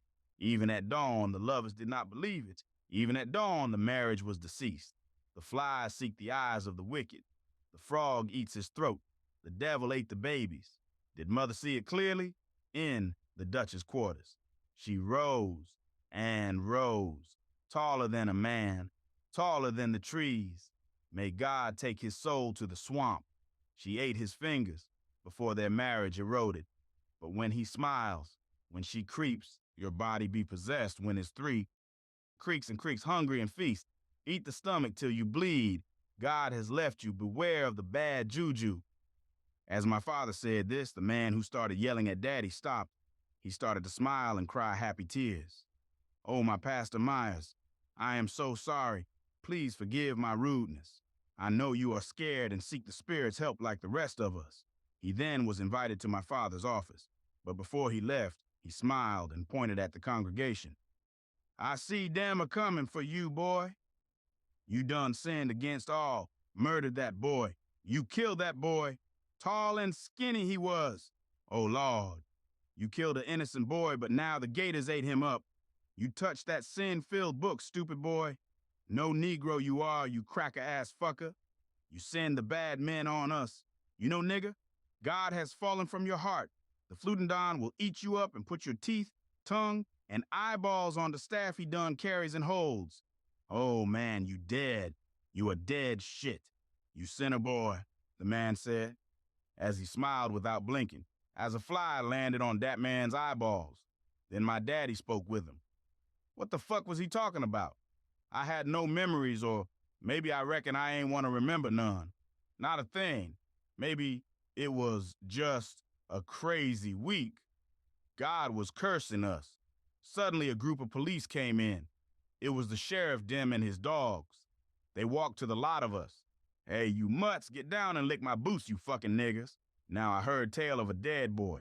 He was colored and not shit, but we must protect the cheering dem, right? That's a crime now. And you faggot, incest fuckers need to know the power and fear of God Almighty. I am your daddy. I am your king. Go fetch me the man in charge now, Sheriff Coleman said. A white man with black hair, tapered and a beard. Folks done cried to leave, but his deputies pulled out pistols and shot in the crowd. They done fell like flies, and maybe because of this the spirits was mad. They went mad, they went enraged, and they would have the blood of all them sinners. Part 3, Secrets of the Past, Mama. There was a time before my daddy was head of the town of Islamorada, before the sins he committed, back when he was a pure practice of voodoo. You see, Papa won't always a vile man. He ain't disappeared nobody and all loved him. It was hard work for folks knew his own. Daddy was a racist man for the city folk them. You see, to understand the dark secrets of this town, I have to take you to when Mama was alive. Story was beautiful. At first, for the devil, done snuffed out her life. The two met when them two was barely 20. Riots in the streets, for the white folk was a losing they grip on us. We was meant to be free. They said us niggas won't of God, but of the devil. They tried taking away our voices, nem, but you cannot silence the truth. The spirits won't not a one would be silenced. They was hot as the sun kissed our sins. City folk said it burned the skin, but why would the gift of the Loa be a curse to the pale-skinned folks? None knew. Maybe it was how it's supposed to be. That day, matter of fact, that week was to be sacred, for today was the day he gave his life completely to the spirits, cutting off all ties with Esther's father. My mama's name was Esther Peters from birth. She looked like a chimpanzee, cracker to her roots, but part nigger too. Her daddy a white man and her mama black. Nobody knew my grandmama's name, for she was beaten to death when she was only 8. Man hated black-colored woman. He would beat that poor feeble lady. Hey, you, fucking nigger, get your donkey gorilla ass down here. I ain't say to do that. Can't listen swear you Negroes dumber than a bag of rocks. Let me show you that good old Christian loving. You big titty monkey. Should have just offed the entire race of you baboons. Let me find my boot. Better lick 'em good this time. How you good only to get these licks? Even a dog acts better when you beat it. But you ain't never listened a day on God's green earth, you fucking bitch. Shit not even good enough to fuck. Always trembling and ain't even wet for my Willy, dumb broad. Know your place is beneath me, you ugly heathen, Grandpa said to Grandma. Nem. He wanted his boots spotless. He made her lick his boots clean, they said with her own tongue. She would be sick most days, then get beaten. He grabbed her by the neck till bruise was about that woman's body, nails underneath the skin. Please don't hurt me. I will do better. She screamed as tears fell down her face. Her husband, just laughed and said to stop trying to do better. Just do what was told of her. He would make her get on all fours like a fucking pet dog and bark when company was round. Leash on her fucking neck. Now she would know her place. He beat her till she was black-eyed. He fucked her till she passed out, then beat her when she passed out. Beat her if the food ain't made perfect or was too cold. He beat her when he awoke, and when he went to bed, beat her for no reason at all. Just loved beating her like a dog, needing to be put down till one day she got pregnant with my mom. He thought his offspring would come out white, but it was a black baby. It may have been light-skinned, but ain't no way this shit won't no nigga. She was a colored Negro. However, the mother of my mama done died to infection, which never been cleaned a day in her life.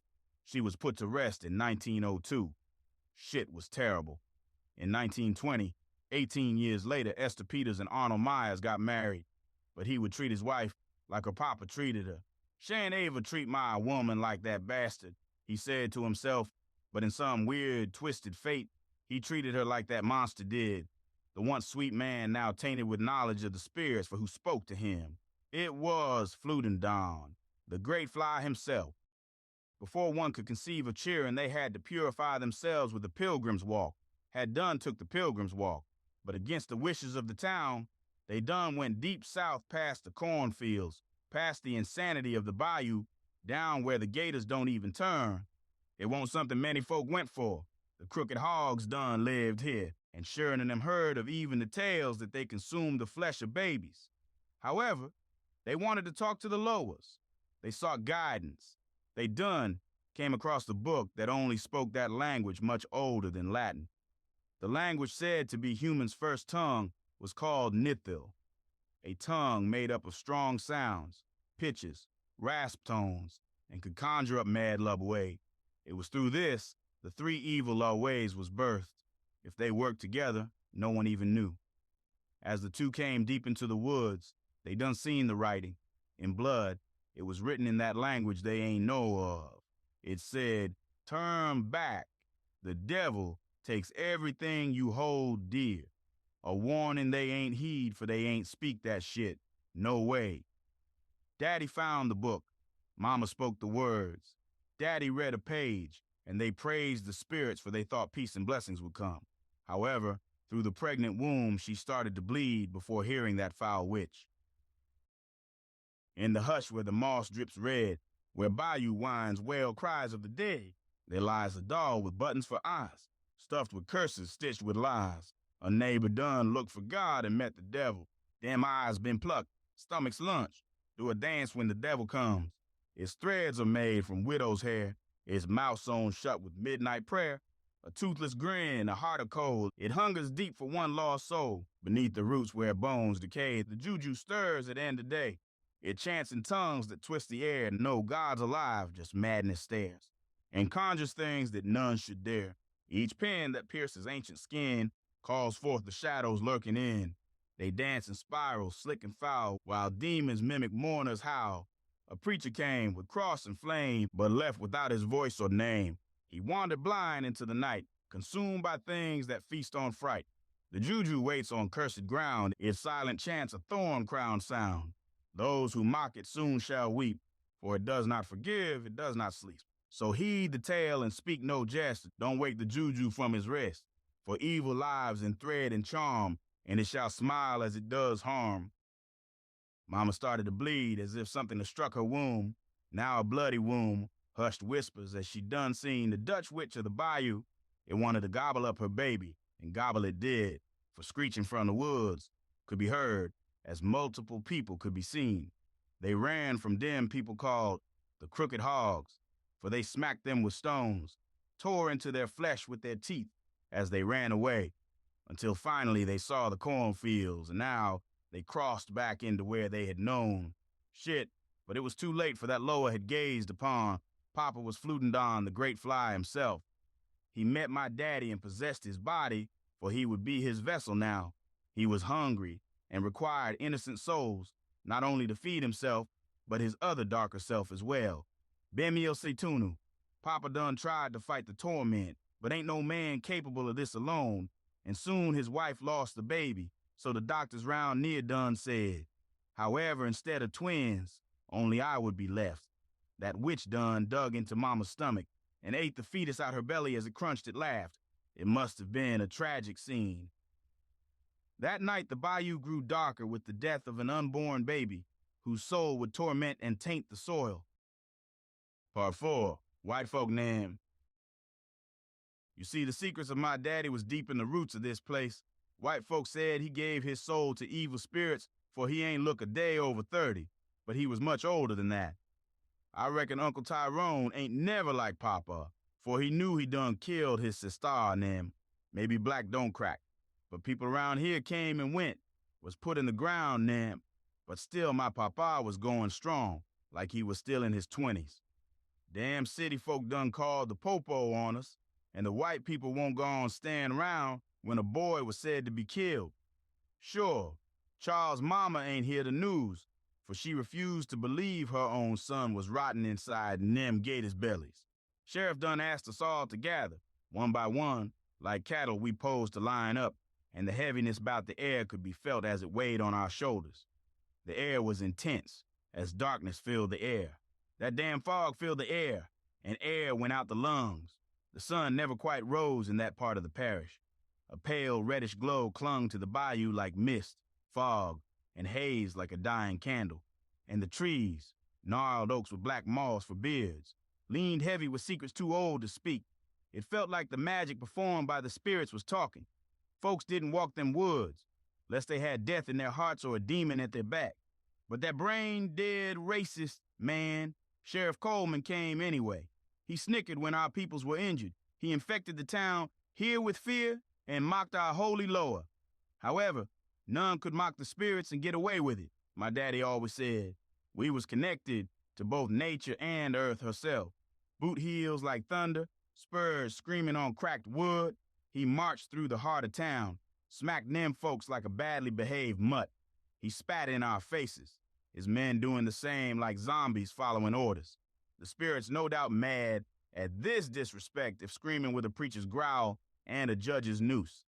Coleman finally spoke to the mass of folks, and it won't no regular talk.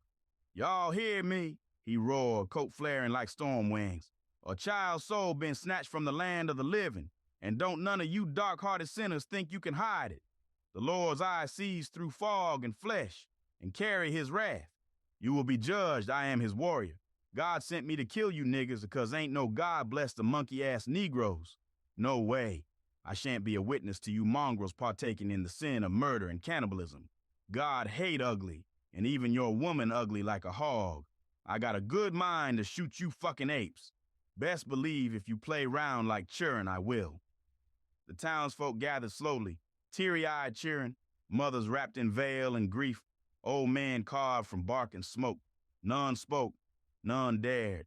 Too scared, I suppose, for dem sheriff now done shot into the crowd earlier, like he ain't a care for the woman, and cheering them. They ransacked our homes, didn't matter how you was dressed. A husband and wife dragged outside their homes, wearing nothing but undergarments. Man done been beaten black and blue already, as the man who dragged the couple out smacked the ass of the scared Negro's wife. He licked his lips before shoving her face first to the dirt and yelling angrily, "Eat shit, you cunt! That's what God made you for! Jesus ain't even like you Satan-worshipping dogs," a policeman done said. Yet another grabbed the churn and in front of them beat their grandpa till he laid clutching on death's door. Broken nose, bashed face, and much more. Churn done cried out to the spirits until Coleman began to speak. "Charles, that boy is dead," Coleman said, drawing the name like a blade. "That boy ain't but 14 summers old, yet they found his bones picked clean by the river bend. Say it was gators and the damn catfish lurking. Only thing left was his head decapitated like a meat for the vultures, tangled in reeds like a snake's promise." He spat in Daddy's face, that shit all up in his eyes. Stomachs ached for the injured, but definitely for Charles Wesson. He was a good boy, and who would have thunk to do this? "And rumor rides fast in these cursed woods," he growled. "Whispers say it weren't no beast that took him. Say it was one of y'all. Say one of the churn spawned of the devil in this very hamlet gave that boy over to the devil's hand." A hush followed. Not the kind born of guilt, but of terror. Ain't no way they found out already, 'cause the folks knew. They knew the land was marked. The spirits mad that peoples round here stepped into holy lands, disrespecting the dead. No respect for the way of life. Mother Nature done cried out. Mothers wept it for they babies done was gobbled up by this madness. Not the lower had to act. That deep beneath the altar where Daddy once preached, the soil was hollowed out and seeded with rot. They remembered the songs their grandmamas hummed to hush the dead, and they saw the way the shadows moved wrong around the oldest trees. "You will line up," Sheriff Coleman barked, fingers shaking like a sermon stick. "Every child, every mother, every soul. The truth will bleed from one of you. And when I find the liar, the heathen, I'll burn the wickedness clean from this land. I will kill the lot of you all." A voice cracked from the crowd. "You don't know what you meddle in, Sheriff." Coleman turned as rage entered his heart. It was Mama Wheeler, blind in one eye for 20 years, when the city folk done beat her and Anthony in the city, poured bleach on her face. Then the devil took her sight, eye milky like grave milk. She stood with a crow feather in one hand and a charm of blackroot in the other. Upon her satchel was the straw broom she used in Nem rituals. "The boy was taken, yes," she croaked, "but not by hands of flesh. The altar woke up. It fed again. Due to the tainted false religion you cracker-ass dogs done brought here. Jesus can't save you now. Fucking parasites come in with your guns thinking that will purify your wicked hearts. Our spirits will reveal the truth on who murdered that boy." Coleman stepped close, fury wild in his breath. "You talk in riddles while a child's bones dry in the sun. Blood no doubt on the culprit's clothes." "He was given back to the holy Loa," she said, soft as dirt. "The old pact holds, blood for blessings. But it wasn't us what asked. It was the unholy Loa who are bred from the carnage you white monkeys produce." The crowd stirred. The wind turned. Somewhere a bell rang once, though there was no church that rang it. Suddenly Coleman damn near lost his mind. Hey, fucking listen, you damn monkeys. A boy Nam was killed round here in these Satan-filled lands. God gon' judge the lot of you. I am Sheriff Coleman. I am glad I ain't born no dumbass nigger, Nam. God has given me authority here to tame you mutts, here to instill the love of God in your dark hearts. Rumor is that babies are killed, children eaten, hell-spawned natives murder the pure, and parents grieve for the sins of their generation. Listen up. I done lined you up to erase the blacks from this planet, for God created us whites in his image. You's lined up 'cause someone here is said to have killed the boy named Charles. He ain't no sweet boy, but a child nonetheless. We know it was one that cheering them. Blood around the way to the bus stop that them kids go to every school day. Bloody paths led from a random spot to the swamps. We will sniff you all out. We will find the liar, murderer, and heathen. The work of God must be done. You niggas must be purged. I won't repeat myself again," Coleman said. All eyes looked worry, for he gripped his pistol now.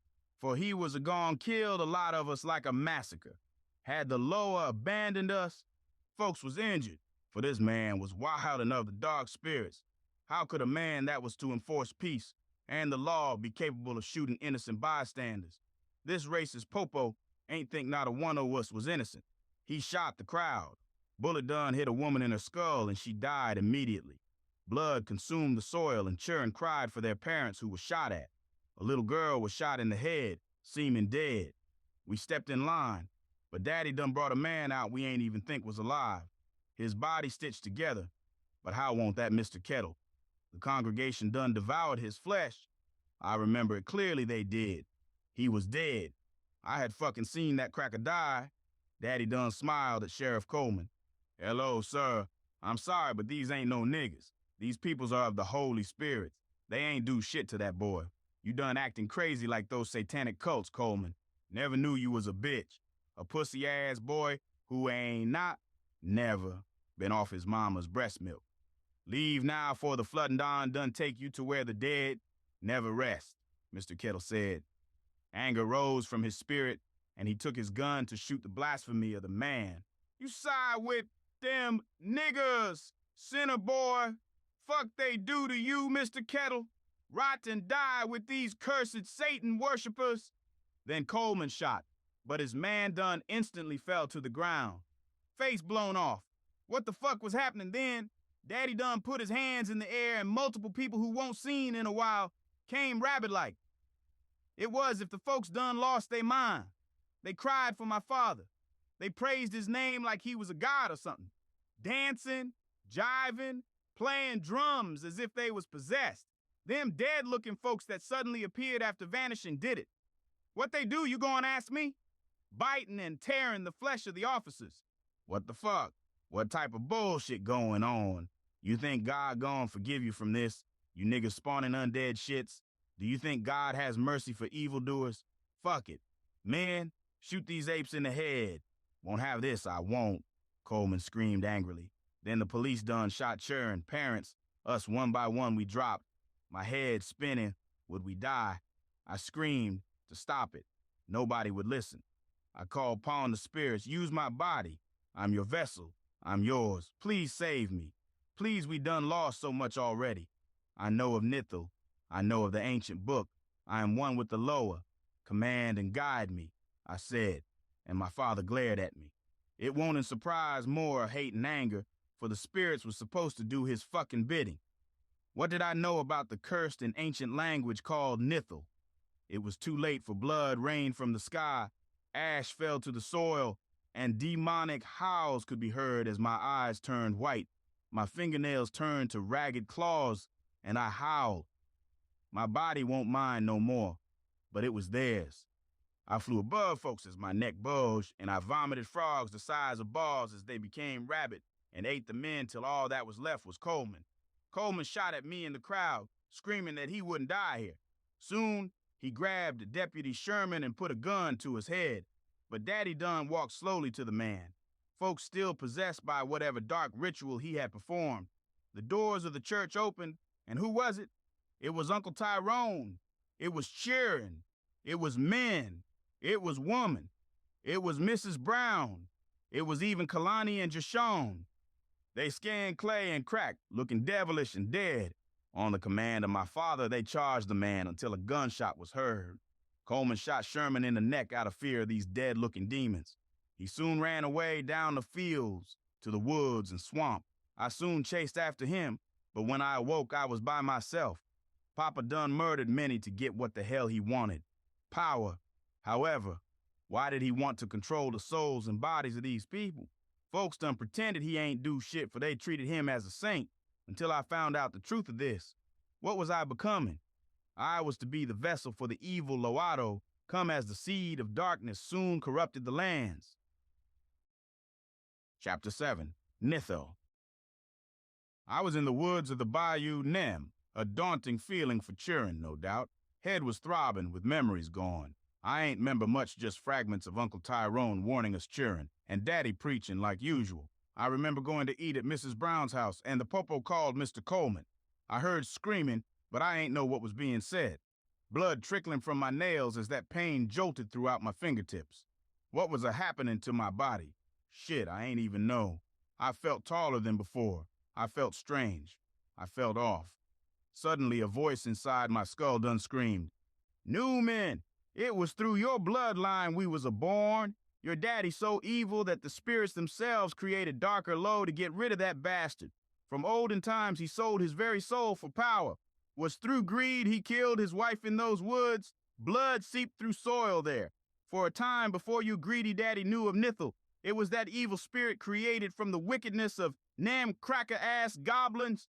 They disrespected the earth, the soil, and the holy lands. Thus, 3 tattered boars was created through madness, evilness, and immorality.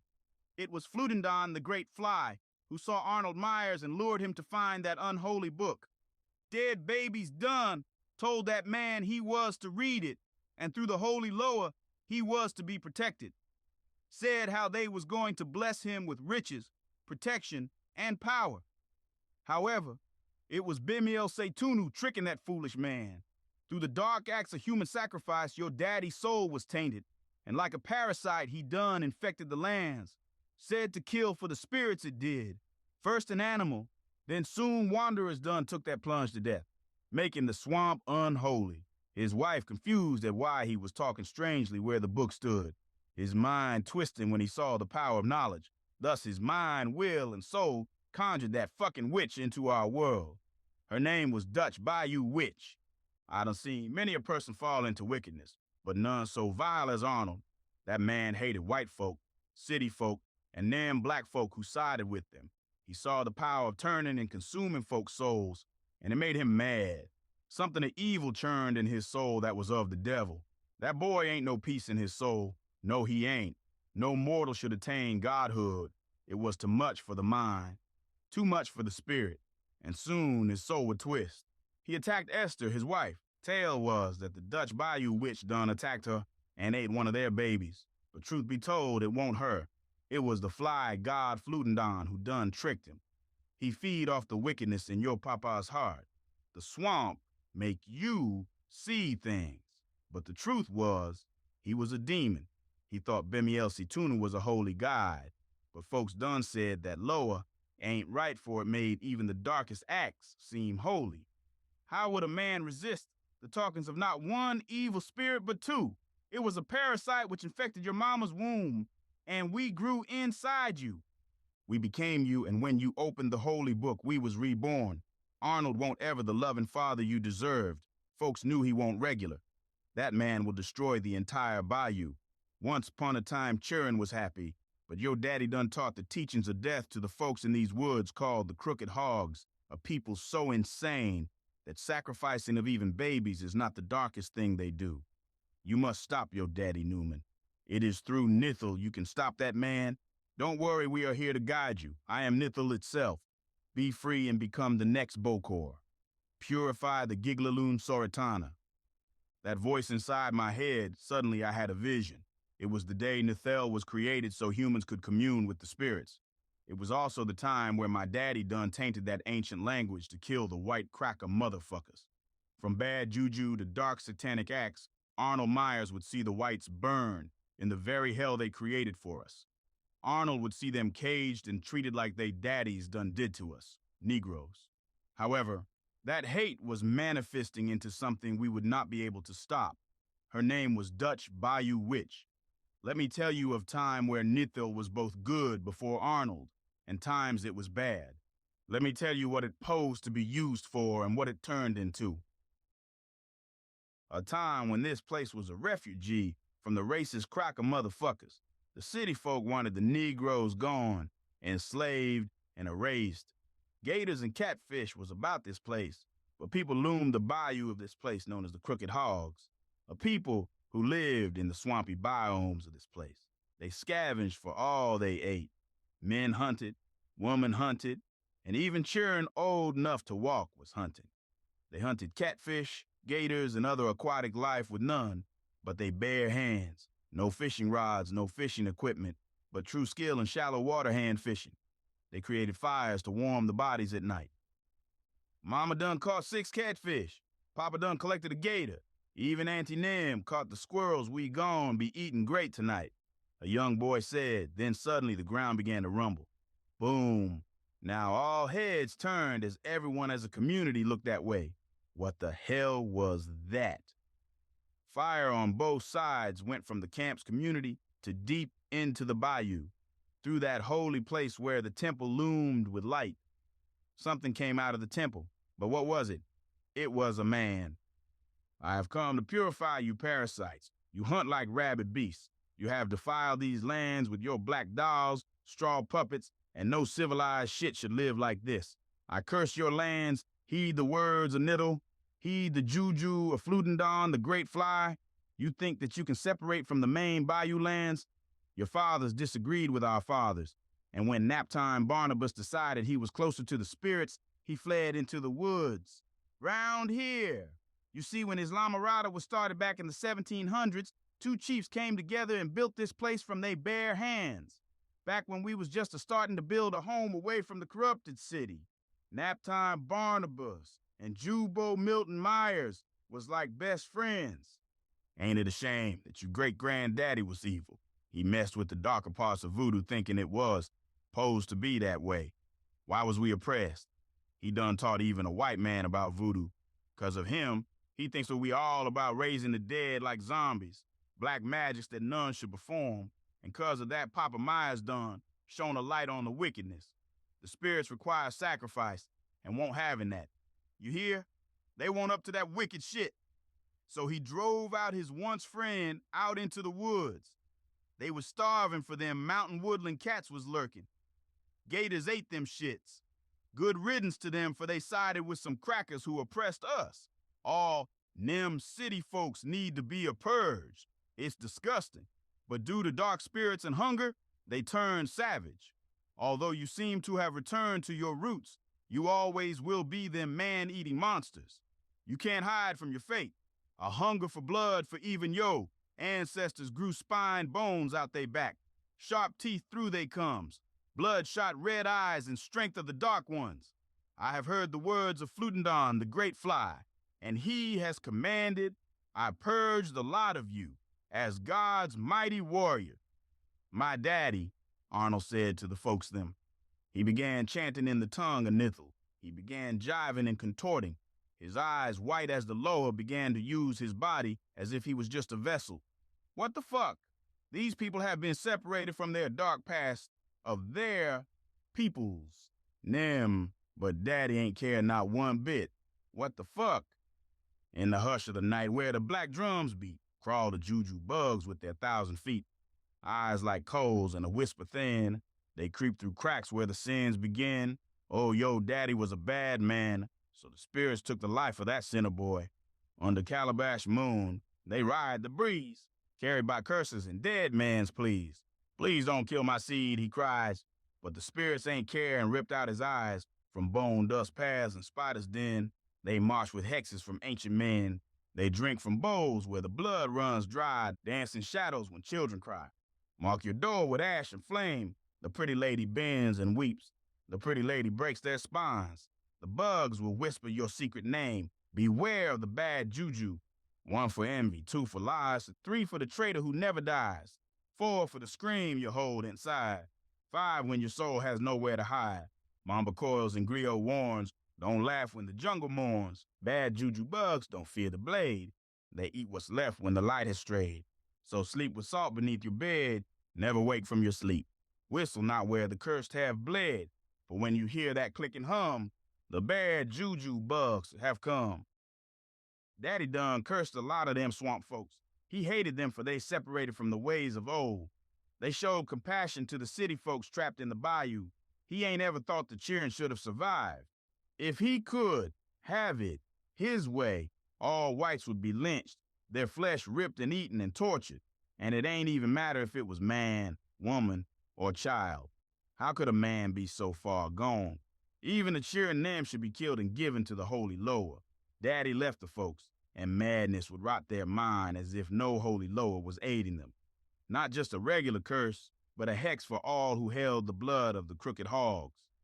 Tales from the olden folk was that they had the heads of wild boars, carved axes made from snakes' venom to slow down their victims. They ate the flesh of wandering peoples, heads decapitated as blood trickled down their dead bodies. They chased and hunted, for now they were one with death.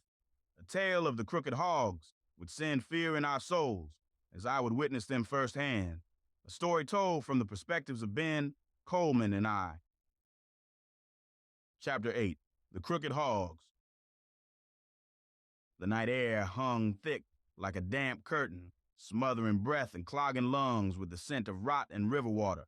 That stench was something foul. Only the gods could save you. Water's murky with fucking gators lurking, watching and waiting for their next meal.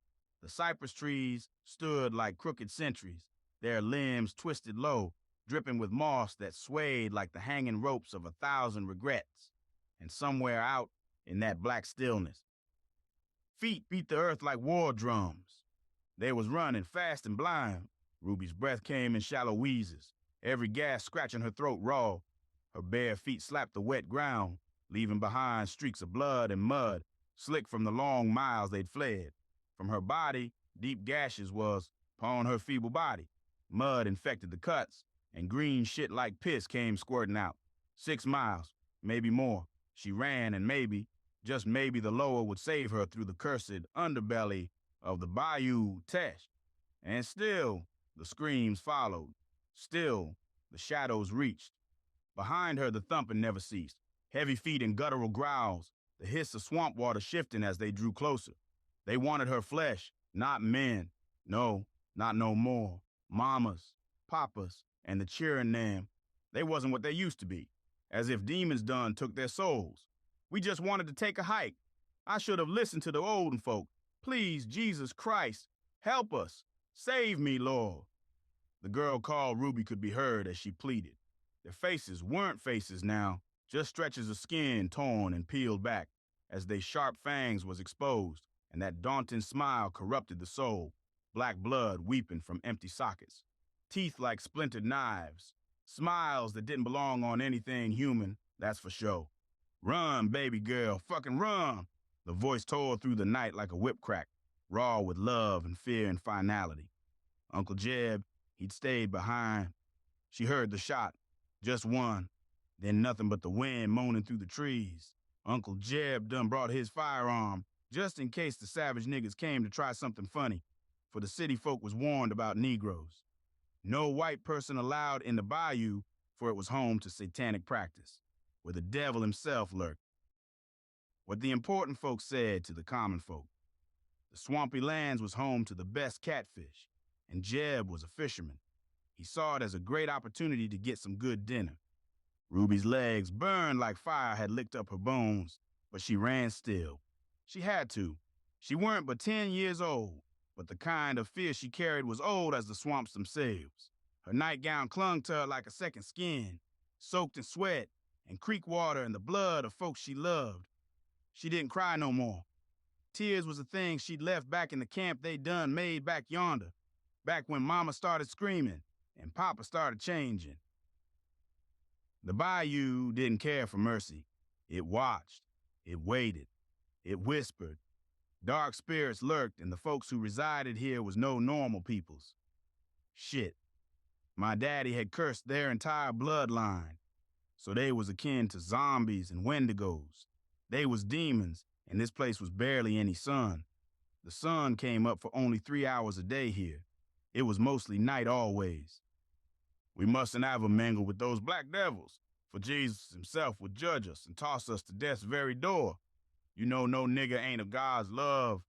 They play and dabble with the darkest magics.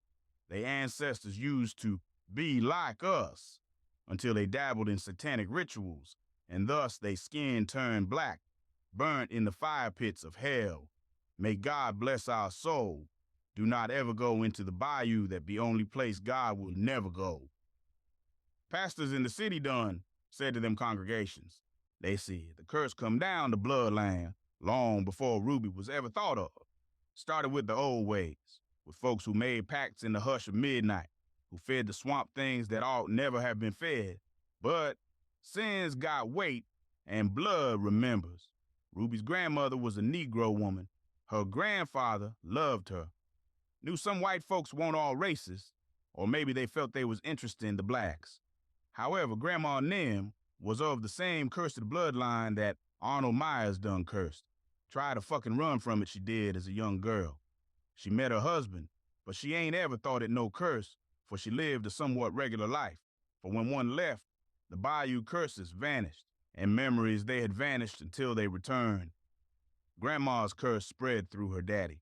However, he ain't know of the darkness of his lineage, for who knew of the crooked hogs? Something cracked through the trees behind her. A shriek, high and hungry, cut the air, followed by the wet sound of meat hitting mud. She stumbled, falling face first into a tangle of reeds. The trees was alive here, trying to grab her as she tripped. Her hand scraped against something cold, bone white and smooth. A jawbone, human. What the hell? No, no, Mama, Uncle, help me someone. Help me, please. She screamed without sound, scrambled back up, feet slipping, and as she pulled herself forward through the muck, every step hurt. Every heartbeat felt like it might be the last. Don't stop, Chill, she heard her grandma say, not in real words, but deep in the root of her mind. Keep moving. The swamp will eat you slower if you're still, like quicksand it is. Ruby pressed forward, her small body pushing through brush and fear, until finally she saw it, a broken shack leaning crooked at the water's edge. Old Hunter's place, maybe, half rotted and forgotten. She ain't take no time to think and darted inside just as a growl rolled up behind her, so close she could smell the rot of her kin's breath. She slammed the door shut, bolting it with a rusted iron bar, and collapsed against the wall, gasping. The thing outside thudded against the wood, snuffling and scratching. She could hear Mama's voice, but it wasn't Mama, not no more.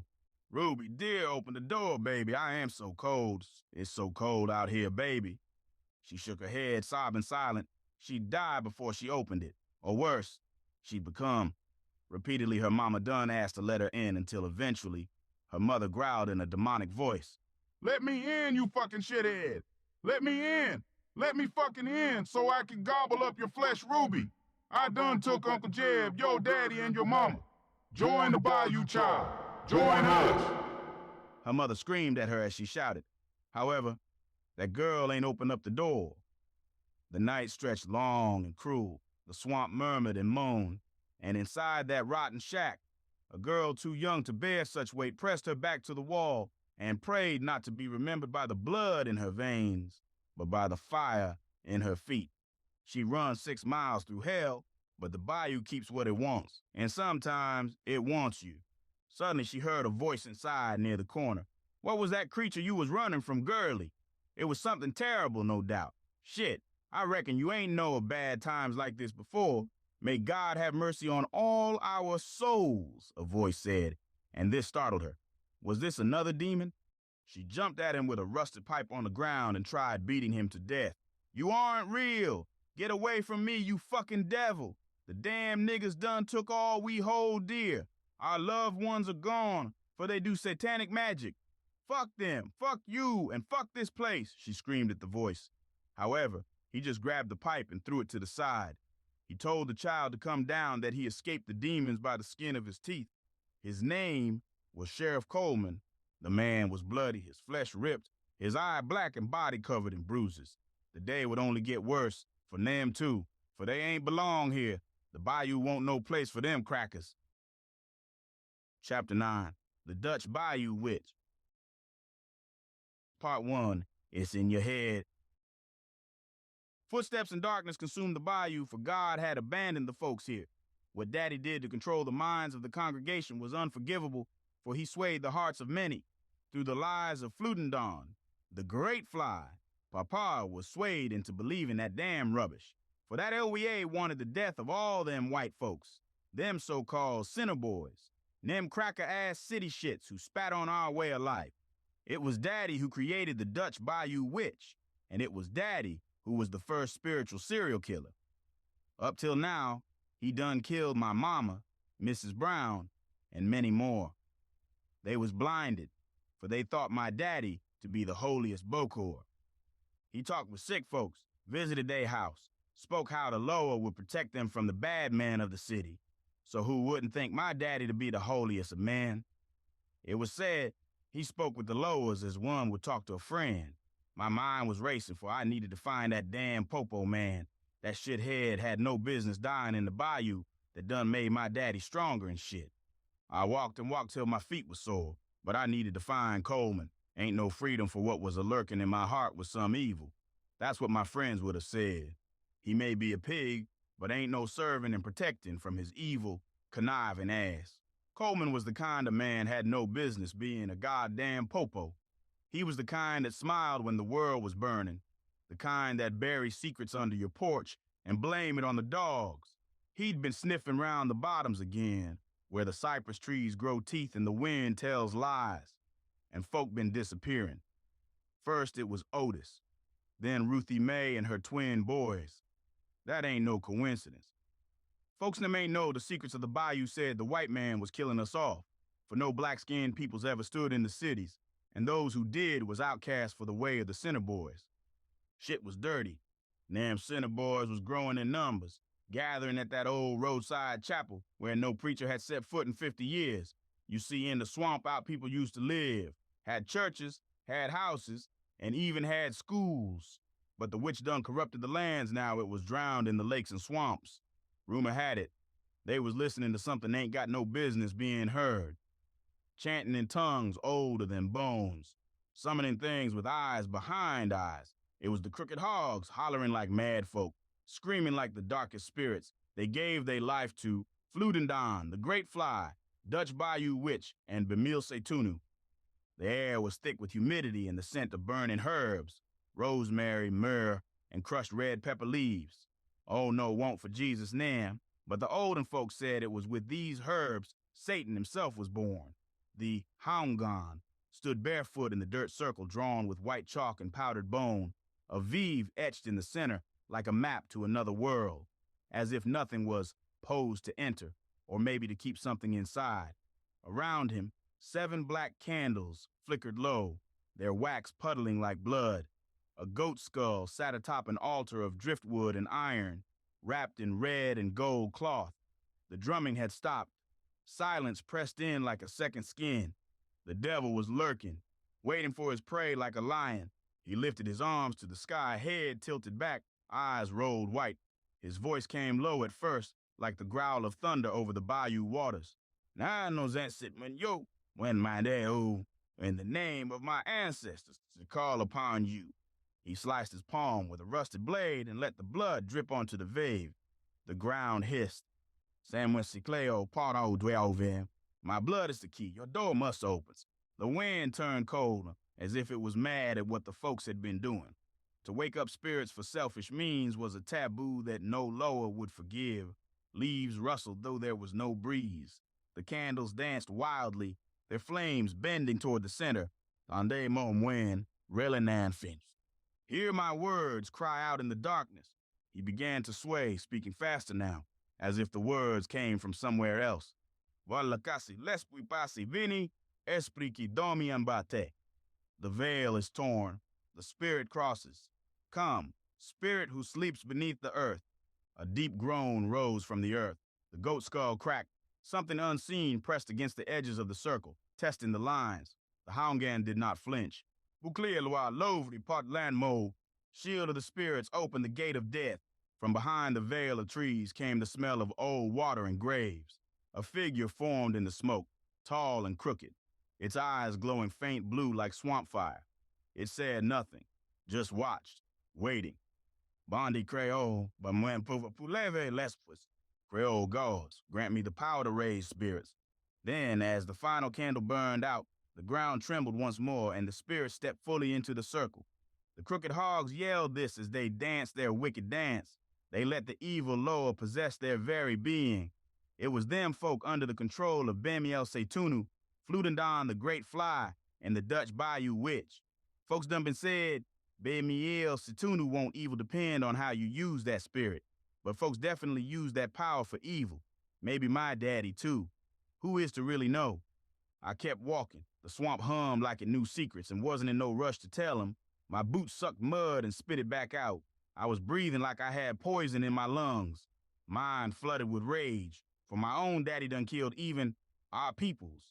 It was Bemiel Setunu who spoke them true words in my skull. Shit won't meant for no mortal. But maybe it was the world giving me the tools I done needed to stop Arnold. Soon it happened. Then I saw it. An old cabin, sitting crooked on a hill of dead magnolias. The path there was wicked. I walked to it as if it was guiding me. The old lighthouse attracted me like a moth to a flame. Branches broken, twisted like someone had been dragged through them.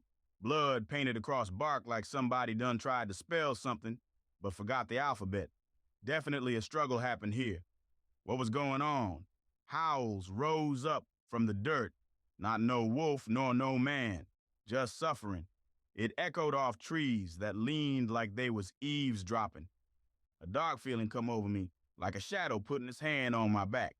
Then it spoke, not aloud, none but inside my damn head. "The road is a serpent and the cabin is fang. Beware, child of the black and bang." You ain't looking for Coleman. You're looking for the truth. You sure you want it? Be my fucking apostle. Be the warrior and champion. Your crooked-ass daddy done woken up the Dutch Bayou Witch. Your mama died by his hands, for your father been lied and tricked. It is too late for all who obey the lies of the Flutendon. I am here to guide you, child. I am Bemiel Setunu of the olden world before Arnold Myers done brought death to us all. I froze. My teeth clattered like a tambourine in a tent revival. My grandma used to say when you feel a chill like that, something from below has reached up to smell your soul. But I had to keep going. The cabin's windows were blacker than sin. One of the doors was hanging off like it tried to escape and failed. I stepped inside, and the world went quiet. Even my heartbeat paused to listen. Rot. That's what I smelled. Like meat forgot by God. The floorboards moaned like they'd never had a rest. Candles had melted into faces on the table, waxed skin, waxed teeth, little red dots for eyes. Someone had carved spirals in the walls, but they didn't end. They just curled inwards till your eyes felt dizzy like they was falling. Then I heard him, Coleman, laughing, low like he was talking to somebody. I followed the sound to the back room, where the door was shut with a rope of hair. I ain't lying, human hair. The voice inside said, all things go to rot, but some things wake up in it. You want answers, but answers got claws. Open the door, little maggot. Let's peel what's left of the world. I opened it, and there he was, but he wasn't. Coleman sat in a chair made of bones, not clean ones. Wet, still twitching. His skin looked like it had been reapplied, stitched wrong, like someone didn't know how a man was supposed to go together. His mouth was too wide, and when he smiled, it stretched all the way back to his ears. You came, he said, voice like a meat grinder gargling syrup. Told you this world ain't real. Told you we're just the crust, baby. Something deep is under us. Hungry and patient. I tried to speak, but my throat was dust. He stood, and every joint popped like corn in a skillet. The room behind him, it wasn't a room no more. It was a hole, a mouth, not in the ground, in the air, floating, warping, pulsing like it was breathing. Its teeth crooked, sharp, and dripping with blood. I was terrified, but things ain't seem real. How could this shit be real? Daddy and the olden folks ain't prepare me for this shit. No way. Oh, mama, how I wish you was here. I screamed inside my head. I saw things in it.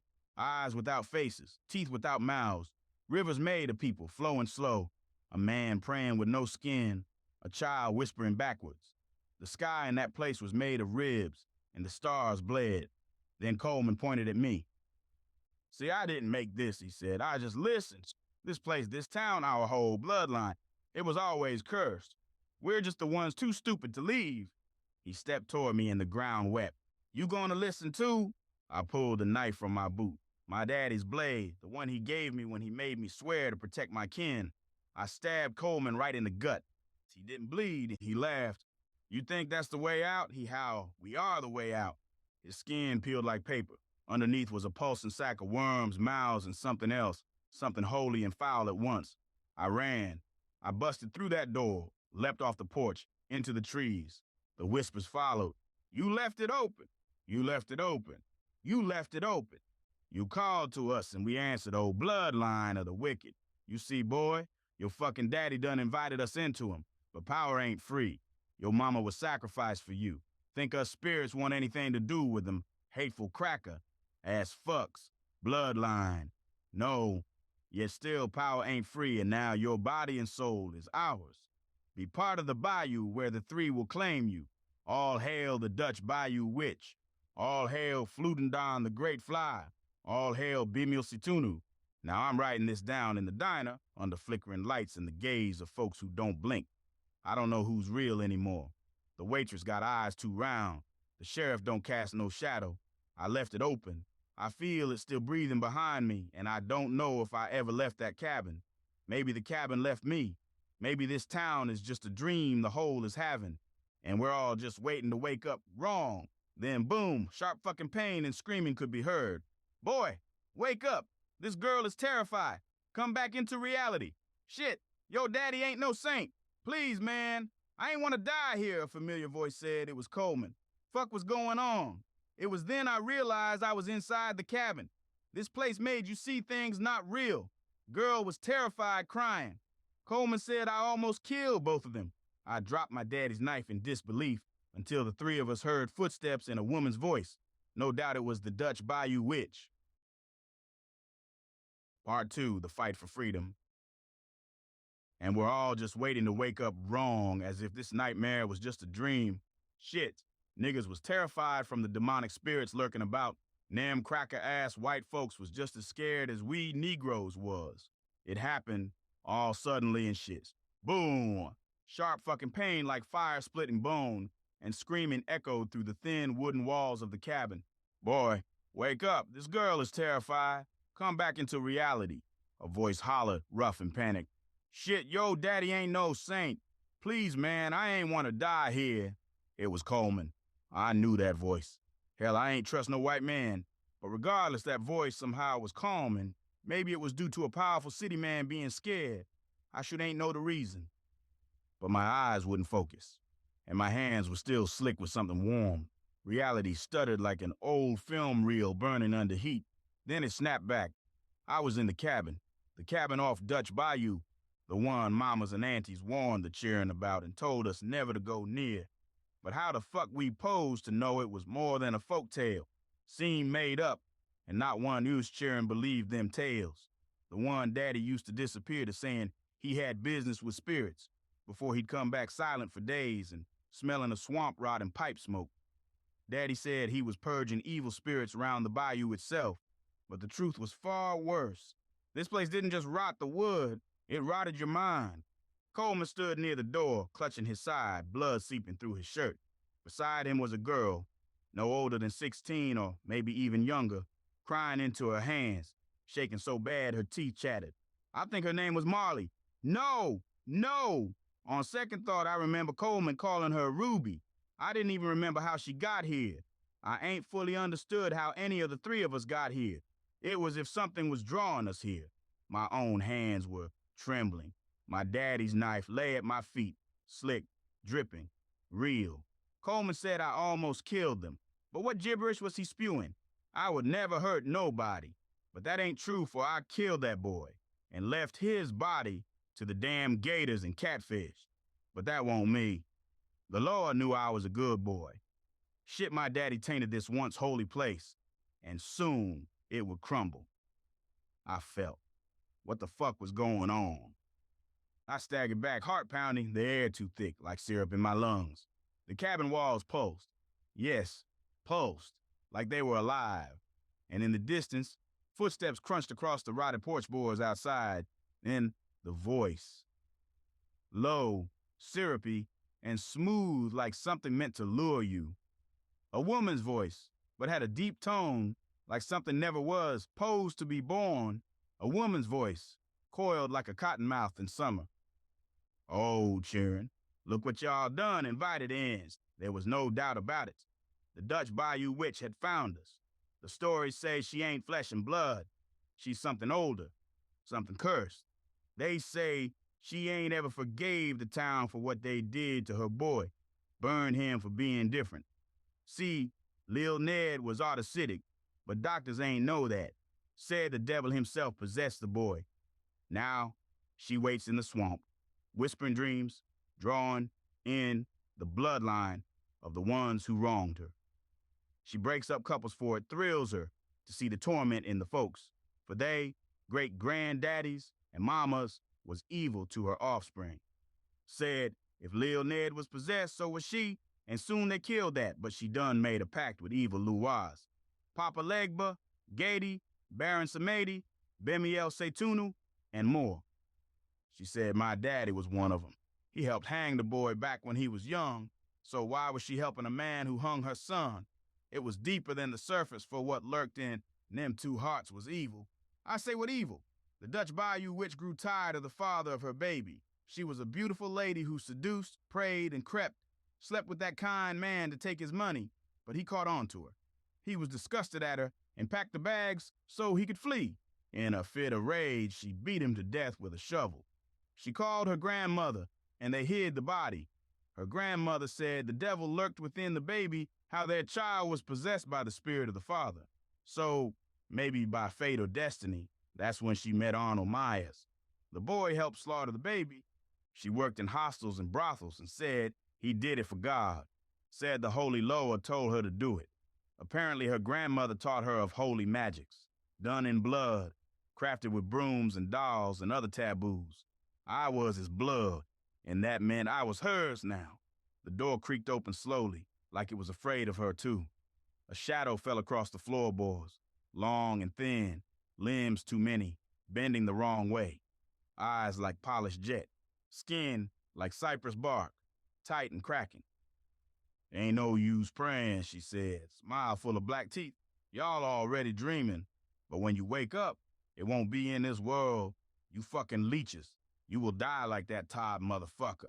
He possessed my baby and died, and you lot will meet the same fate, Coleman screamed.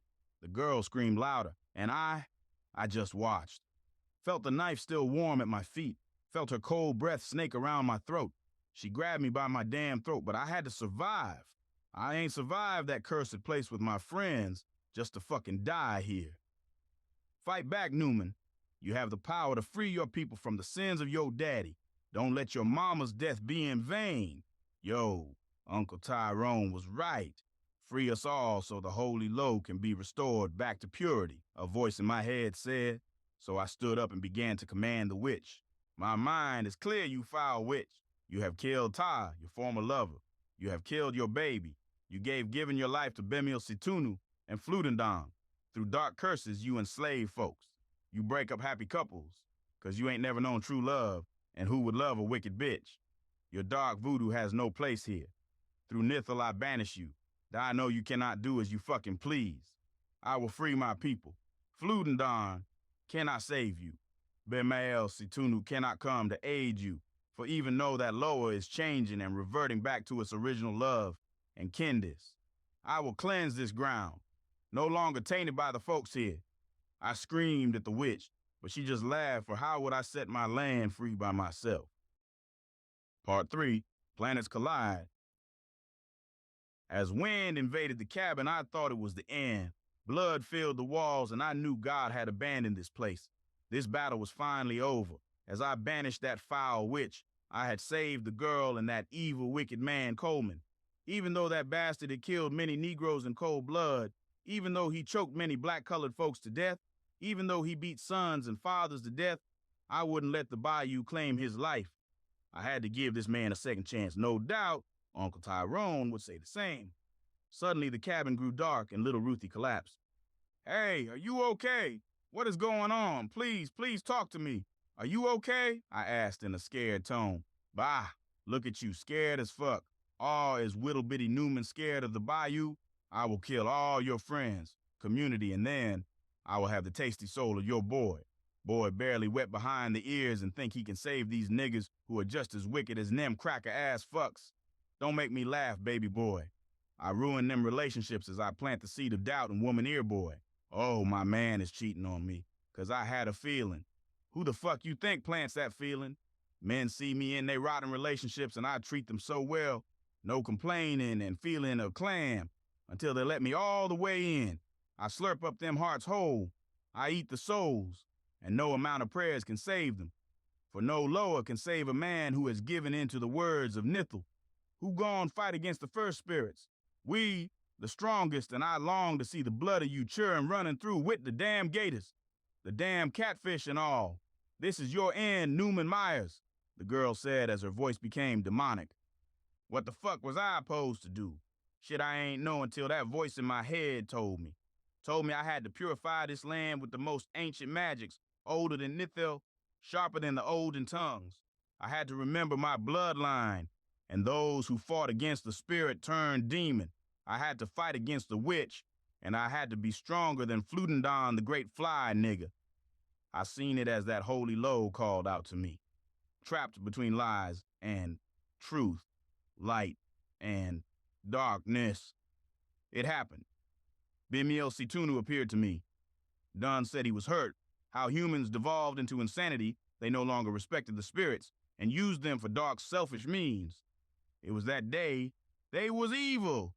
It was when Arnold, my daddy, helped that foul woman kill that baby, where madness of the mind took root, and Bemiel Situnu was no longer good nor evil, but consumed by rage and violence. However, through the cracks, it finally happened. That great spirit finally, through some turn of fates, was able to break free of Flutendam's grip. Suddenly, the cabin's wall split in two, and outside was exposed, but won't no fucking bayou I ever seen. A daunting feeling overcame my body, like the stories old granny used to speak round the campfires at night, them dark folk tales, to keep us churring in line. In the distance was a baby boy dangling by his neck, as if them white cracker-ass fucks was lynching that boy. Cries could be heard, but a shadow behind the boy visible. I screamed out for Ruth and Coleman as I clenched my chest, but when I turned to them, they eyes white as if the devil himself done took they souls. Ruth laughed at me as her eyes started spewing blood, and her voice changed. You ain't no buckhor like your daddy, boy. How the fuck you pose to beat me? I made myself God. Fuck your useless lows. Fuck your mama, for she died at the hands of God. None can stop that man that rules in the kingdom of Flutendon, the great fly. You will die, little Newman, she said as her bones broke and bent, ligaments tore and ripped, and now she stood 7 feet tall. No longer Ruth that girl was now the Dutch Bayou witch she became. She screamed at me, but still I had the great spirits with me. Light cannot be snuffed out what them old church ladies told me, and all the cheering them. We was atop a mountain with planets visible, and that red mist in the horizon hurt the eyes.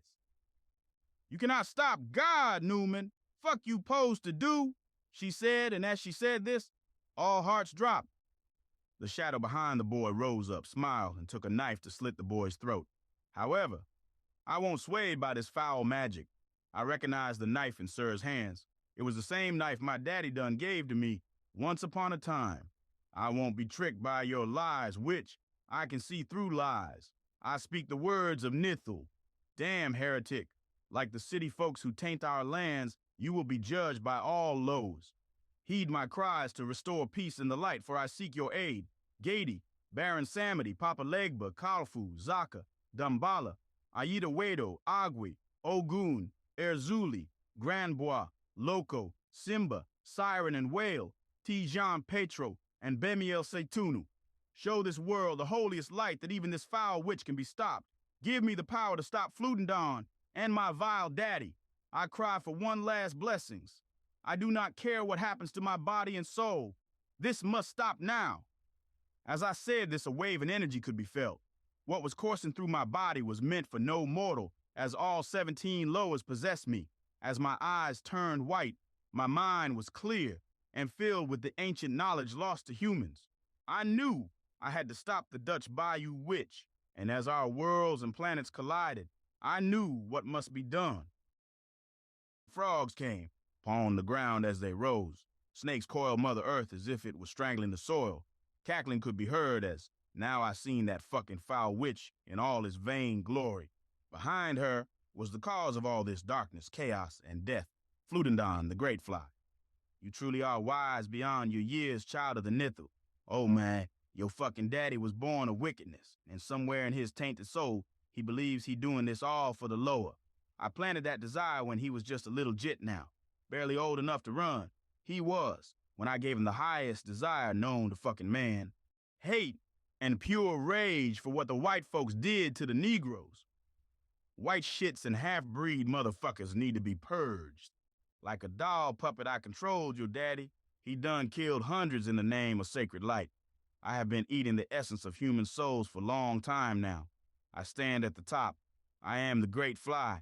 I am he that will be left when all die and rot, and then I will create my own fucking world. What you think Nithul is enough to stop me? What the fuck do you have? You cannot escape your wicked bloodline, Newman Myers, he said in a gaunt, dark, and raspy voice. However, I had freed the greatest spirit by this time. Visions that won't mine. It was through prayers, the aid of the other lower, and the purification of madness I freed the greatest spirit through hoodoo and voodoo rituals, magics, and chants. The one I had freed was Bemiel Situnu, who was 2 separate spirits, but also 3 for Bemiel, and Situ created one. One good and holy, and one for death and chaos. Together they knew everything, created miracles and cast curses, ruled over life and death at the same time. Flutendon done corrupted them, as he done corrupted the Dutch Bayou witch, alongside of Arnold Myers. They created a plague of dead bodies by corrupting all things good and twisting their souls into something morbid and disgusting. The spiritual world was now a haven for the demonic, as the olden folks used to tell it. The Holy Spirits was sick, and Flutendon was controlling all like puppets. How the fuck was we posed to survive? Shit, it was through Nithel, voodoo, hoodoo, candlework, chants, jives, and ancient prayer. I done freed the greatest lower. Now I stood tall, mighty, and inside me all the holy lower lived through me. My hair white, same with my eyes as I transcended past my humanity. In the distance, a solar eclipse, and now it won't just the cabin for it vanished. We was where my daddy's church was, and he stood in front of all the people. Might have been fate, for if we was really here, I won't sure. But one thing was certain, this was a fight for the holy light. I fought to truly free my people, not from the city folks, but the dark madness of my own people enslaved by my own daddy. He won't know Bokor, and I ain't have no Kaplata here to aid me. One could see the moon bleeding in the distance, and nothing was real, for now the eyes have tricked you. However, before the fight, my daddy spoke, and he said he always hated me.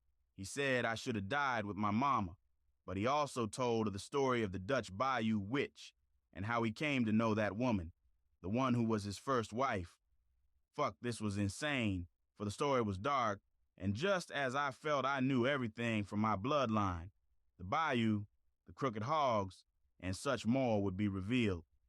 A story so dark that I was convinced in my soul my daddy had to die here and now.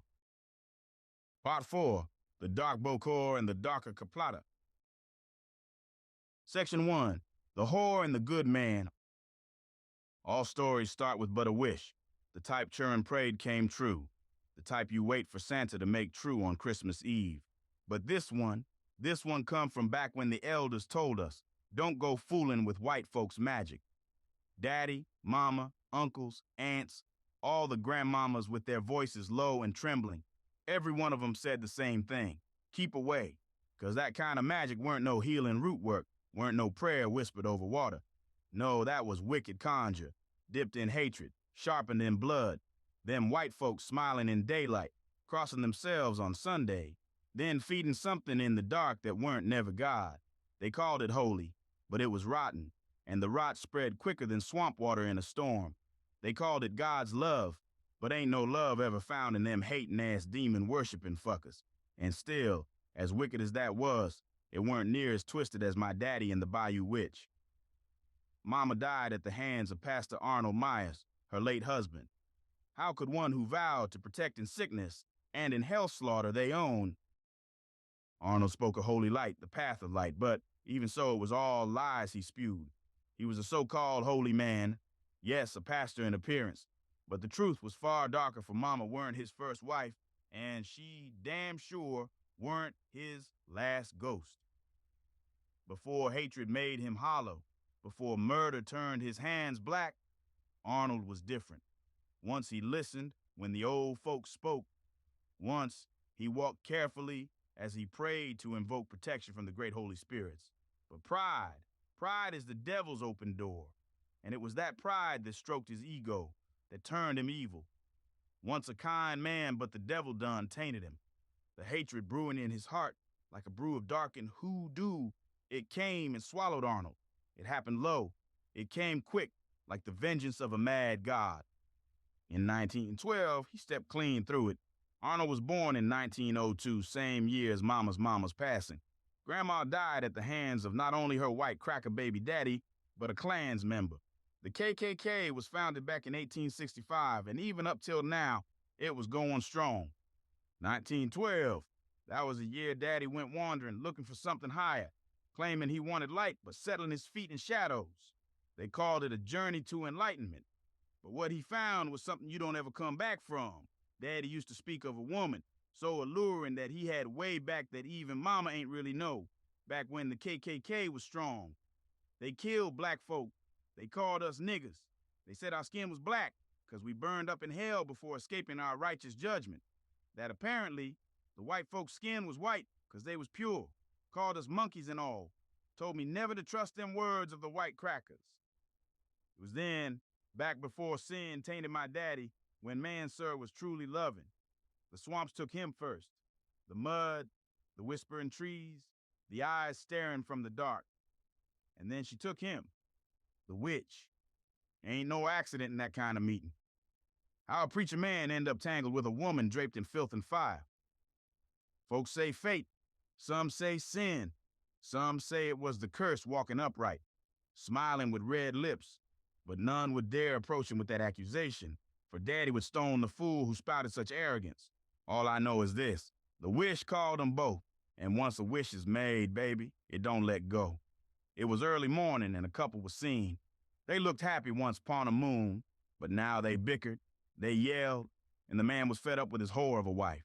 At first he fell in love with her beauty, but she was the type of woman who slept crept, and fucked anything. Sex was her sin, her addiction, the thing that kept her going. It was her grandma herself who started that woman onto this path. Hey, Louise Prairie Orleans, ain't no loving for a slaving man. I come home day after day and you always working with your grandmama. I seen you lurking the devil's den when I approached. Don't you know only sin goes round over them southern parts of the city? No food for me and barely enough for Bernard Laurent Prairie Orleans. Little Bernie cries he hungry for his mama, but you too busy lusting after men from downstairs. You are disgusting, and I won't have it. Woman, you make my skin burn with rage, I scream in my heart. For the lovely woman I married is gone. Get your shit together, you Satan-worshipping whore. Ain't no woman of mine's gonna be dancing with the dark lowers. No, I won't have it, Marcel Laurent Prairie Orleans said, who was the husband. However, his words fell on deaf ears. She won't listen to a college professor, least of all a man who she felt failed to give her the glamorous life he promised before he was wed with her. Sure, when he started dating her, he was an elementary school teacher, and now he had a Ph.D. He was a professor at the Laurent Ordaille Community College. Not only had he made a name for himself career-wise, but he founded and formed his own educational institute. However, the woman who dabbled with shit that nobody should could never be satisfied. Her face now red, now she was mad, no furious as if the evil spirits had a grip on her body. The couple began to argue and bicker. Voices rose until the man snapped and stormed off. He packed his things. He told her she could have the house, but he was leaving. Fear came upon her, for how could he just leave? What about little Bernard? You can't leave me, baby. I am sorry. Is that what you fucking want to hear? Just calm down. She begged and begged, but he would not budge and said he wouldn't stay the week, but tomorrow he was leaving. Her heart sank, for she had not been alone in a long while. As the night passed, she cried and cried. She cried to the lower, but no one answered. Maybe she had been long abandoned for the countless men she had sex with, even though she was a married woman. Maybe it was the spiritual cleansing rituals she performed on men who wanted to fuck her. She had sex with black folk and the crackers alike. She cast spells on them with the aid of her grandmother who taught her everything. The men became obsessed with her and would spend even more coins on her. Soon, she was making $17 a night. She was lacking for none, but she needed control. So a rare variable of her husband leaving made her distressed. However, her granny done told her of a lower that would answer her prayers. But the two did not know his name. It was this very night that Arnold came into town. He met her when after the events with Marcel and her transpired, thinking it was just another man to get money out of. Oh boy, was she wrong. Section 2. The Flutendon. You see, Arnold loved Mama at this point, but he was static spiritually. The voices of the spirits he had always communed with for wisdom and comfort were slowly beginning to fade away. He barely partook of the Holy Sabbath. This was when everyone would cleanse themselves from the weak by the holy prayer to the spirits and cleaning themselves in the waters by dipping 7 times. He had been having issues with Esther Peters as of late. They were still better than some other couples, but she did not like that he studied of demons, curses, and the darkness.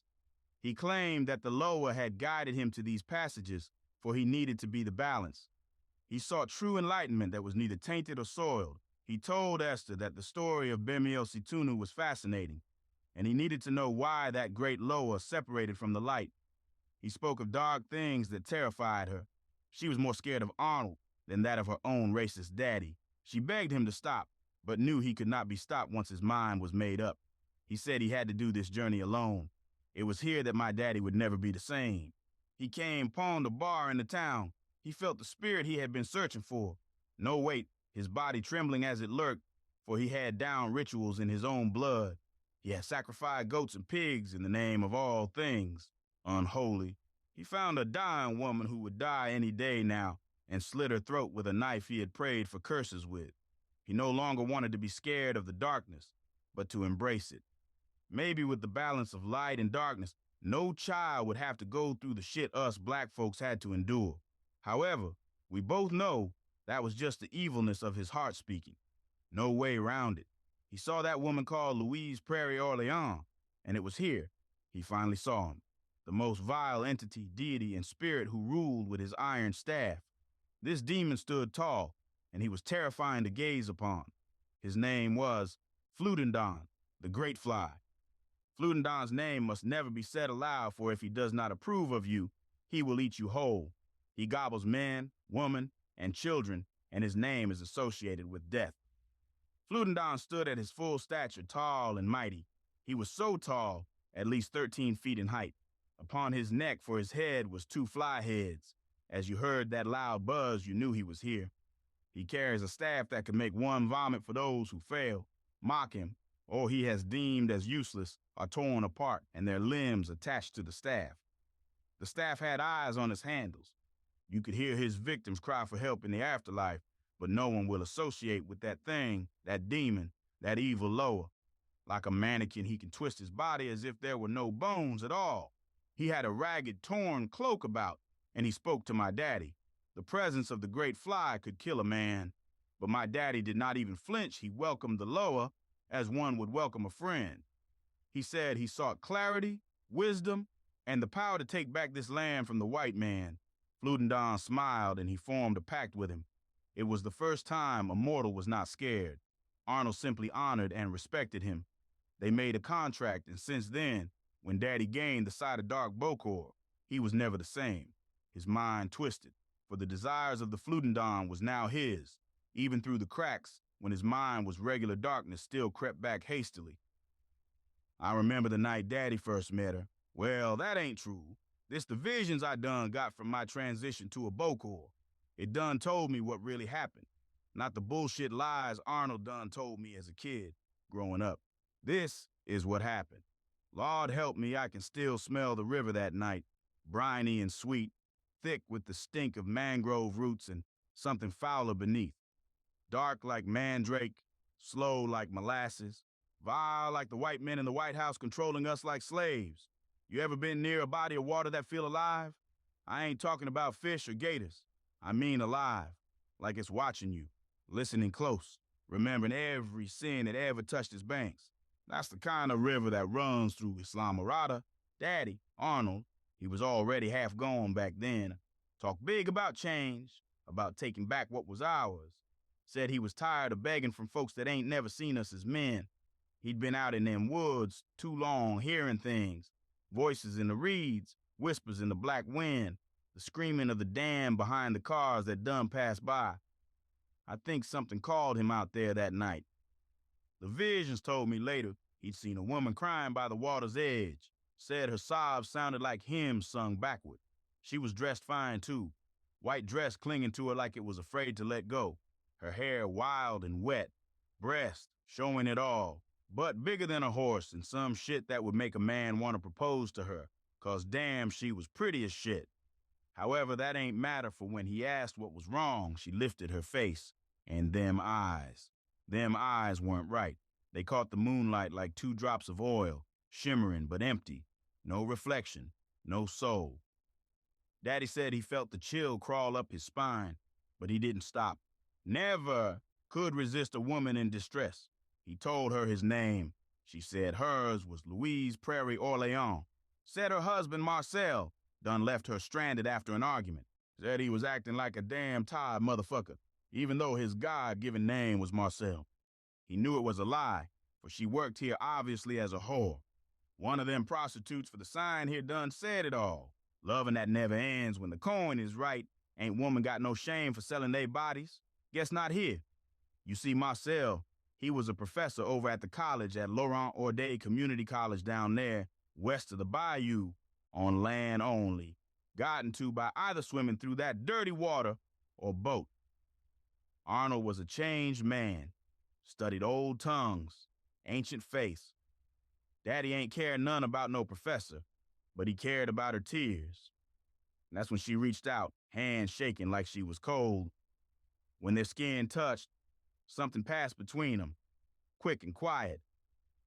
Daddy said it felt like a heartbeat, but not his own. That was the lower moving in him.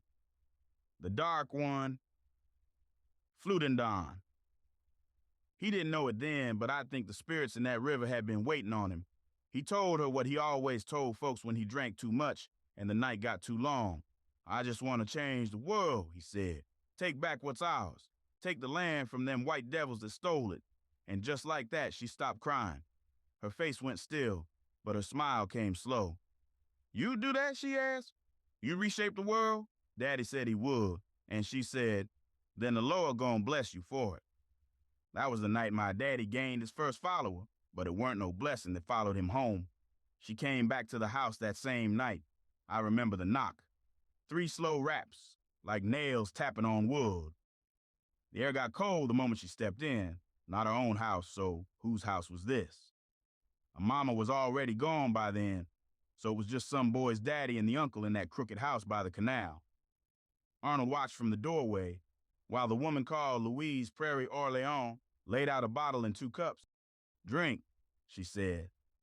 The liquor was black as tar and smelled like burnt sugar. The dad drank it down, grinning, but her eyes weren't on him. They were on the window, on the river beyond. He was grinning, for this beauty just came in like she owned the house. Uncle probably too drunk to do shit, and the boy just watched. She started humming low, a tune I ain't never heard before, and she cut her finger with a little bone knife. Down in the hollow, where the red clay weeps, she tied her hair with funeral threads and called the names the elders keep in jars of riverbed. The drums in the cypress woke that night, old ghost humming low and mean. She smeared her lips in lamp-black light and kissed the moon between. Her lover begged, don't go, my queens. The war done took enough of men. She smiled, eyes deep and green. Then pray I don't come back again. The spirits rose like storm wind, fire, their laughter sweet as sea. They danced her soul through smoke and choir till she was more than skin. She came back draped in shadow's cloth, voice thick with the undertow. He reached for her, but the air went off. His name sank down below. They say she took him, not in bite, but in breath, in song and flame. His heart still beats inside her night, and the wind still hums his name. Now when thunder shakes the pines and rivers dream of bone, you can hear her war cry through the vines. She's marching home alone. The blood dripped into the second cup. She whispered words that sounded like wind moving through a graveyard. She had accepted fluting down the great fly, for Daddy promised that he would fix the twisted nature of her husband. He couldn't trust up and leave, no. He planted lies, doubt, and more rage than she had already in her heart, following Arnold anywhere she would, and soon a bloodbath would follow. Daddy done killed many in the name of sacred light, and ain't no popo even suspect him, for he killed them too. The walls began to breathe. I swear to you, the plaster pulsed like it had veins. Shadows bent toward her, stretching long and wrong. You see, this part is between when my father first met her and their first kill together, when she accepted that dark god and became one of his followers. When she was at that bar, she knew not of who or what my father was becoming. In that brothel, she told Daddy, I can make you stronger. I can bind your soul to the old ones. It was my grandma who taught me. He just laughed. Girl, he said, you can't curse a man already kissed by the dark god. When he said that name, fluting dawn, every candle went out. The air turned heavy. The room stank of salt and rot. Her hands started shaking. She dropped that knife she had tucked away to use against Arnold, and she stepped back. Who told you that name? She whispered. Daddy smiled like a man who just caught lightning in a jar. He did. Louise knew he had communed with a devil, an evil lower, and knew who he meant, but nobody knew his name. If she had known, she would not have tried to attack him. Oh, would the gods forgive her? Then he moved, quicker than I thought a man could move. In 2 steps, he was on her, knife to her throat. You ever try that again, he hissed, and I'll send your pretty soul straight to the swamp. She was crying again, but this time it wasn't sorrow. It was terror. He smiled, wiped the tears off her face with the blade, and then cleaned on her dress. Don't be scared, he said. You gonna meet him soon, that dark god you've been flirting with. And she did. I don't know if it was him or the house or the river itself that answered, but something did. The wind stopped outside. The frogs went quiet. The boards under my feet started humming, deep, low, like the world had a heartbeat. Then a voice spoke. It weren't no man's voice, and it weren't no woman's neither. It came from everywhere, from the walls, the floor, the space behind your eyes. Blood for blood, it said. The old debt stir. The river outside started the brothel boiling.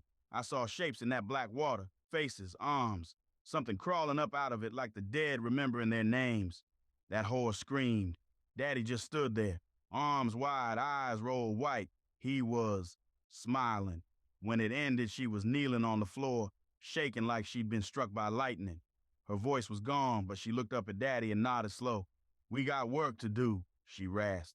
Marcel knows things that belong to the lower. He ain't ever fucking loved me. He is trying to take my baby. Grandma was right about that bastard man all along, she screamed. It was here that my father told her that Marcel was possessed, and being in the fragile state she was in, she believed him. She believed that man needed to be sent to the swamp himself, and that's how it started. The plan to stop Marcel, her husband, the scholar, the man who'd studied gods he ain't believe in, the man who tried to make an honest living. In his downtime, he studied the gods and holy light, but coming home to an ungrateful wife warped his personality. He could not stand her. Before I tell you what happened, let me tell you what happened before they went home, when they murdered a daddy, an uncle, and a boy in the name of Holy. Section 3, The Dark Caplata. The conversation between the whore and the dark Bokor was a thing whispered about in graveyards and along the swamps, where the fog hangs low and the trees look like they're praying for death. Nobody knew what was said that night, only that something old and foul was listening. Something won't ever pose to be birthed, but humanity summoned and would cry later that God won't come in to save them. But one thing was certain. They had a mission to complete, and the dark god had his eye on them both. Papa's mind was already splitting open like a rotten gourd, the dark god gnawing inside his skull like a maggot in meat, showed him a future where he had ascended into godhood and all praised his name, showed him of the ancient tongue called Nithal, told Papa that this was the beginning. He twitched and mumbled to himself as he walked, eyes rolling back white as milk. Every so often he'd let out a laugh, sharp and broken, the kind that made dogs cry in their yards and the wind changed direction. Not even a bark would be heard, only whimpers. They walked that long dirt road till the cypress trees crowded around and the air smelled of iron and swamp water. Then Daddy stopped. Louise Prairie Orleans, a woman whose sins would fill a ledger, turned to him, her white silk dress clinging to her, but like it was made of blood. Her breasts visible for any lustful man to come and defile her body. Her ass so elegant, thick, and all that a man might be tempted to smack it. She dabbled with lust, greed, and anger. 3 components that would transform her in the later events. A yell of confusion could be heard from that whore. "Why are we stopping here, Mr. Myers?" she asked, voice rumbling like a candle's flame. "This ain't my house?" "No way, sir." Arnold Myers grinned, that devil's grin that didn't belong on a man's face.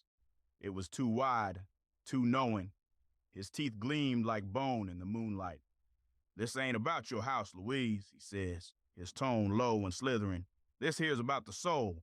We gotta transcend, you and me. Gotta let go of these pitiful ties, these fleshy chains that shackle us to mortality. Have you heard of the tongue of the ancients, that tongue that can bend and rip into reality and grant you your heart's greatest desires?" He roared at the woman. He talked of the language of the gods called Nithal. Louise shivered. "You talking crazy again, Arnie. Ain't no soul worth crawling through hell for. We must still have a balance of what is wrong and what is right." But his eyes weren't his anymore. They were black and wet, and something crawled behind them, something watching her from deep in the sockets. "The dark god wants us to be free," he hissed. "Flutendon, the great fly, he said the body's just a cage, and cages need breaking. Enlightenment, he said, comes with the taste of blood. Through praise, sacrifice, and death will we be free." They came upon a small house then, sitting by the bayou's edge, light flickering inside, no doubt from lack of paying the electric bill. The mama, who was also a wife, sister-in-law, and whore done made so much money but forgot to pay the bill. Or maybe it won't no coincidence. The smell of whiskey and sweat seeping out the cracks. It weren't their ideas, but Flutendon had led them there. whispering through the buzzing of the flies that clung to their faces. Inside was a family, a father, his brother, and a little boy. The mother weren't there. She worked the same brothel as Louise, selling her shame under red lamps and bourbon breath. Louise tried to back away, shaking her head, tears cutting through the grime on her cheeks. No, Arnie, not them. Ain't right. He turned on her, his shadow stretching like a serpent across the wall. You think right and wrong mean a damn thing to gods? How the fuck are you so scared when there is work and need doing? You think it gonna be daisies and shit? No, the white cracker-ass shits call us niggas and dumb bird-brained monkeys. You gonna roll over for them too? Do what needs to be done, or I will kill you myself, he growled. The great fly demands the offering, blood for wings, flesh for freedom. And though her heart screamed no, her hands moved like puppets under his command. She felt her body obey, the knife slick in her grip, the air humming with flies. When it was done, the house was quiet, just a steady drip of blood hitting the floorboards. Maybe she obeyed him because deep down inside her tainted heart, she liked bad men. Maybe that is why she always argued with her husband. Who is to really know? The father's head lay half severed, his eyes plucked clean. The uncle's body hung from a beam, ribs cracked open like a book. And the boy, poor thing, his chest was hollow where his heart had been. Louise fell to her knees, her mind screaming prayers that would never be heard, for she did it with the knife intended for Arnold. Arnold only smiled, whispering to the buzzing cloud that thickened in the room. The great fly is pleased, he murmured. Can you hear him, Louise? Can you feel him? He asked in whispered tones. She could. Oh, she could. A heat burned in her belly, twisting through her veins like fever. She could feel Fludendon's wings beating beneath her skin. It felt good, and now, once scared, she now yearned for this feeling. They left that place before dawn, their clothes stiff with dried blood. Behind them, the air grew still, the crickets silenced, and the bayou itself seemed to hold its breath. By the time the sun rose, the river had gone quiet. Not a ripple moved, not a fish jumped. But when morning came proper, the water turned black, thick, and crawling with flies. Dead fish floated belly up, split down the middle like something that tried to claw its way out from the inside. It stayed that way 3 days straight. Folks said it was the heat. Some said poison. But Daddy knew better. He said it was a sign, the lowest mark, proof that the dark god had taken his due. I said it weren't no blessing. I said it was a warning. That was the night the dark god rooted himself in our bloods. You could hear him in the buzz of the flies, in the whisper of the reeds. He told them things, vile, impossible things. Said the world was nothing but a carcass, and man was just another maggot on the bone. Do what must be done, he said. The flesh is weak, but the spirit is eternal, and I am the spirit that eats all others. After that, Daddy stopped sleeping. Louise started laughing in her dreams. The walls began to breathe, and some nights the great fly would come scratching at the door, wings whispering of things that shouldn't be seen by mortal eyes. The river never did turn clear again, not for some time. It was a dark, murky, brown, black, and blood-stained hue, and not even the sea could wash out what we became. Section 4, Louise Prairie Orleans. I remember Mama begging Papa to be who they used to be. Once upon a moon, Arnold was the sweetest and kindest soul one could meet. He talked to the Holy Spirits with such great respect and high praise. However, after the white folk came to him at his job, back when he used to be a mechanic, everything changed. Them popos asked Papa a question that would take a turn for the worse. Why the fuck a nigga doing work meant for us? Just too dumb enough to change oil, so slow like a turtle too. I have a good mind to beat the shit out your monkey ass, you fucking nigga, the popo man said. It escalated when Papa said he ain't need to answer to no cracker-ass motherfucker. Shit, the man snapped and beat my daddy almost half to death. It was then he realized that the Low A had abandoned him, and it was the seed of doubt that gave way to him seeking other spirits. He felt disconnected from the spirits townsfolk grew up knowing Esther knew him growing up. They were the best of friends who both came from an environment of hatred towards their own kind, hatred of other races, and the need to adapt a psychotic lifestyle. Here in Islamorada, which was now considered and called Giglaloon Soratana, the place where the soul is scorched, Daddy came a monster when he read ancient scriptures found in the swamp, caves, and in the bayou. He killed gators and catfish, then served them to the gods. First, the darker spirits known to be associated with death worked with him, but when he started losing the ability to talk to lower, shit hit his soul like a train and ramming into a car on Nam railroad tracks. Soon, through spirits both good and evil, he learned of the ancient tongue of Nithal, that when spoke could drive any mortal into insanity, and without protection from the spirits, one could be changed forever. He found the tomb of Bimiel Situnu, a spirit known as a sacred, cursed, and vile deity. He worshipped and praised him. Soon a thought he figured was his own came into his mind, but it won't him. When Arnold came back from his trip, she knew he was different, but ain't never know he communed with evil, that he slept with a Jezebel, Sheba, and a succubus, not in the literal aspect, but figuratively. It was a vast change, but happiness for his return would slowly fade throughout the years. However, every now and then, he would revert back to how he used to be during this trip. The dawn crept like a thief across the marshlands, spilling a bruised light over the cypress trees that stooped like penitents in a dying church. The air was swollen with the scent of rot, river mud, and magnolia. Two figures walked the narrow dirt road that led to the house of Marcel Laurent Prairie Orléans, and though they walked side by side, there was nothing friendly between them and the world they entered. They were drawn, not guided, like moths circling a flame that had already claimed them. They served demons, devils, and dark gods. The house waited there at the road's end, sagging under the weight of its own secrets, the paint peeling in long, cancerous streaks. The porch boards wept when stepped upon, and the screen door whispered, as though it remembered the names of the dead from the place known as Giglaloon Soratanas. Inside that house, sin had a shape, and his name was Marcel. Folks in town used to call him Sweet Marcel. Said he was a gentleman with kind eyes and a silver tongue. They'd never seen the man behind the closed door where kindness turned to venom and that silver tongue split into a serpent's fork. Louise Prairie Orléans, poor girl, once believed him. He'd wooed her in the spring of her youth, when her laugh still had light in it. He'd promised her a home, a family, and God's mercy. Instead, she found herself trapped in a house that prayed louder than it was ever blessed. It was this event that led her into the line of work being a prostitute with her grandmother. Once a God-fearing woman, now she was a whore. If only her husband was more kind than evil, I'd say. The first time he struck her, he said it was her fault for speaking over him. The second time, he said he was sorry, that it was the drink, the devil, the fever in his blood. By the third, he didn't bother with excuses.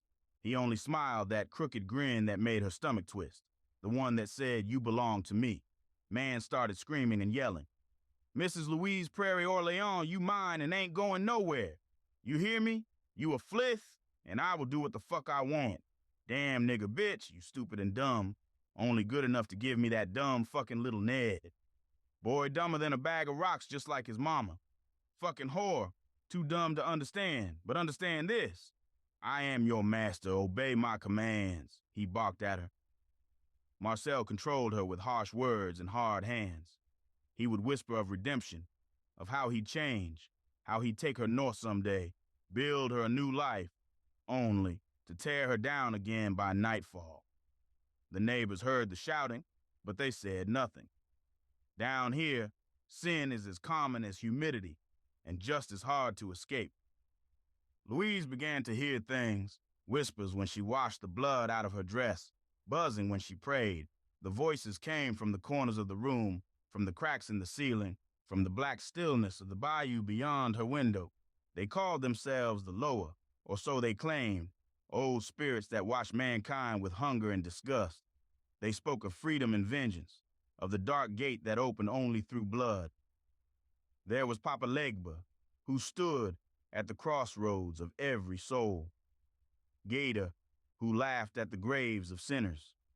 Baron Samedi, whose top hat hid the empty place where heaven should have been. And somewhere deeper, crawling in the shadow of God, there was Fudandan, the great fly whose dark energy beat behind the veil of creation itself, twisted every word into riddles and shit.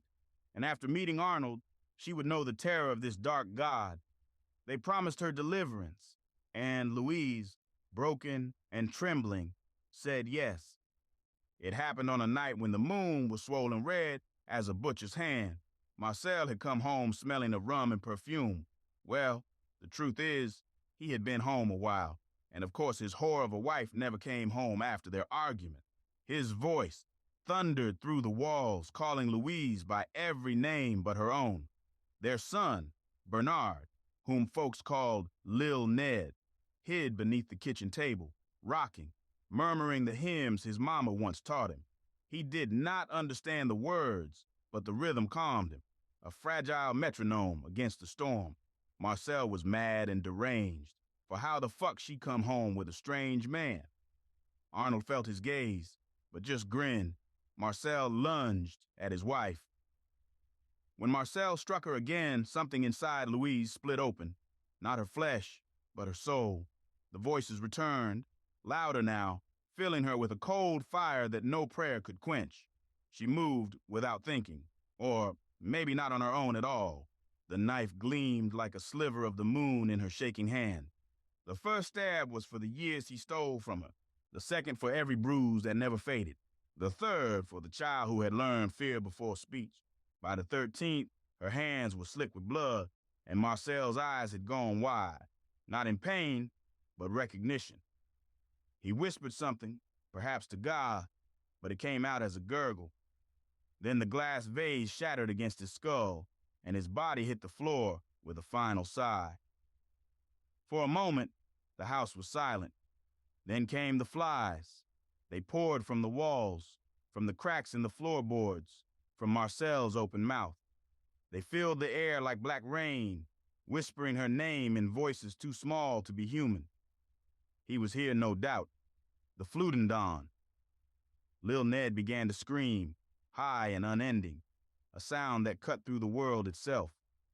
The townsfolk later said it weren't a child's cry at all, but something inside him, something that had waited, patient and hungry. Arnold Myers came at dawn. Folks knew him as a drifter, a man with too many stories and not enough shame. They said he'd once been a godly man before he lost his faith in a bottle. Or maybe it was the other way around. Folks always chatting about some shit they don't know about. He found Louise sitting in the parlor, her dress soaked through, her eyes hollow as the grave. "The lower call," she whispered. "They told me what had to be done." Arnold didn't flinch. He smiled, for now she understood what he was telling her at that whore's den. He nodded, for he too had heard their call once, long ago, when he dug a grave that wouldn't stay filled. Together, they dragged Marcel's body to the bayou, where her grandmother waited, old as sin and twice as mean, her eyes clouded like the storm's heart. The old woman said nothing. She only hummed as she gutted the corpse, her knife glinting like a promise. The gators came first, their eyes yellow and patient. Then the catfish rose, mouths wide, feeding on what once was a man. When it was done, the river was still again. But it did not forget. Arnold and Louise were bound after that night, though no preacher dared bless their union. They met in secret, under the hush of moss and moonlight, and from the blasphemy came 2 children, a boy and a girl. No one knew what became of them. Some said they moved north. Others said the swamp took them too. But the old folks, the ones who remember the buzzing in the air that summer, they whisper another tale, that the children were born with eyes black as the bayou, and when they cried, the flies answered. If you go down to the Prairie Orleans place now, you won't find a house, just a hollow in the earth and the smell of iron when the wind blows right. The trees there don't grow straight, and the river curves around it like it's avoiding something. They say you can still hear Lil Ned screaming when the moon is red, his voice echoing across the water like a hymn sung backward. But how you hear a dead boy? Arnold done hung that boy in name of sacred light. He convinced the woman that her late husband was possessed by the devil, that his soul possessed the boy as well. Thus he hung and killed little Ned. Truth is always here if you really listen. And if you listen close enough to feel your blood hum, you'll hear the flies too. They don't buzz like normal ones. They whisper, they remember, and they're still hungry. It was through giving in to the dark god packed with evil spirits and learning the ancient tongue of Nithel that turned the once sweet and loving Louise Prairie Orleans mad. She died and was reborn as the Dutch Bayou witch. The dark god transformed her into a Loa herself. She was mad. She tricked and broke apart happy homes, for she partook in the worst sin, the cannibalism and necrophilia of the innocent. Daddy had that charisma that would twist your sense of right and wrong, and he had many followers by now. Had the gods and Holy Loa abandoned us? Chapter 10, Freedom Comes at Dawn. Part 1, The Final Shadow. Freedom always come a-running at a price. I reckon I'm about to pay mine, though I ain't sure it's ever gonna end. They say a child know the shape of sin before they can read a Bible, for it the demons of the elders, mamas, papas, and community who have been molded that introduce sin pawn nam sharing. I done learned it early. My daddy, Arnold Myers, he weren't just a man, he was a vessel, a mouthpiece for something ancient, older than the swamp, older than the parish, as old as the spirits we worship themselves. Folks whispered about him like he was the devil made flesh. Truth is, he was worse. He was a Bokor who had stepped beyond any god we know, and he dragged the whole town behind him. For when the white man came in, demanding we cower in fear, it was Daddy who showed them that he could control and enslave them all. The white folks called hoodoo and voodoo evil, but it just matters on who using magic for what. Yes, sir, magic was real, and if you still ain't believe in it, well, you will soon enough. It started one night just like any other. The moon was thin, hanging like a knife over the cane fields, and the air smelled of mud, decay, and something sweet, like sugar burnt alive. I crept out the back of the cabin, my feet sinking into wet earth. I had 16 years in me, but courage was a funny thing. It ran hot in my chest, reckless, and cold like a grave at the same time. I done dealt with the journey me and my friends partook in when the popo done came a-looking for trouble. I done seen the spirits and the curse of my own daddy take my beloved community and friends. He done took 'em all. I was broken, and even Uncle Tyrone ain't been able to stop none yet. Arnold done corrupted the mass of folks here and even tried taking my faith, but I had been enlightened, touched by Bemil Situnu himself. Me and my own daddy himself was standing off, air silent, as if it was snuffing out our voices, wind heavy, as if the spirits were mad. A multitude of the community came to the aid of Arnold Myers, for he had a terrible demonic grip on us all. Aye, the night was split by 2 moons, hanging there like the eyes of God and the devil both watching, both waiting, one bleeding red, the other pale as a dead man's teeth. Who would have thunk that the gates of hell could happen in this lifetime? The air was thick as molasses, humming with ghost song and drum beat, and I felt the earth breathing like a beast in its sleep. Daddy stood across from me in the yard in front of that old church, and then his eyes rolled white, head jerking like something inside him was pulling his strings. The shadows of the cypress trees swayed like they was listening, whispering back to him in tongues older than the dirt we stood on. Folks beside him got up and surrounded him, and even loved ones I knew was here with Arnold. Ben and Uncle Tyrone, both in cages hanging in the air, they prayed and prayed for the Loa, but that ain't it why no help was coming. They all were inside me now. Jashon, Kahalani Wheeler, Carl Wheeler, Mrs. Brown, and even that white cracker-ass racist good-for-none, Mr. Kettle, was there. His body stitched together, moving wrong, moving demon-like, and now was just a zombie. Maybe that's why later generations of Nem white folk call voodoo wrong and demonic, for Daddy was the first to create zombies and cursed dolls. They all laughed at me, for they thought I could do nothing against the prophet of Flutendon the Great Fly. Suddenly, they all spoke in unison, as if they were one collective mind for Arnold. Oh shit, Little Newman thinks he can stop the Enlightenment. What a fucking fool. For your own grandmama and mama died at the hands of all who crossed paths with a true dark Bokor. When you hear the frogs, child, it is too late. Give into madness as you will die at your own daddy's hands. You are forbidden to live, for God has no place in this world for leeches and maggots. We will see you burn, child. Now Arnold spat into the fire, and the flames hissed blue and soon black. Now, boy, I see you been talking to the Lord, he barked, voice full of that graveyard thunder. Now you see what must be done, huh? Stop acting like a little bitch. You ain't know you fighting for them cracker-ass gods that don't even claim you? You a fool wearing another man's mask? Cracker wanna be Negro, Negro wanna be cracker? All of y'all motherfuckers lost. I got a good mind to kill you dead. I will kill you dead, Newman. Oh, how I wish you died in your mama's womb, you shit stain. You a waste for the churn. You a waste, not even black or white, not a cracker or a nigger. You is both, and no spirit would dare to work with that. My son, you are a blasphemy to the gods themselves. He laughed then, low and dirty like gravel grinding in a skull. You make me laugh, boy. What you know about Nithal? What you know about grown folks' covenant? Not a goddamn thing. I have been led by gods, learned a Nithal, and been God's chosen one for years. You just met them, boy.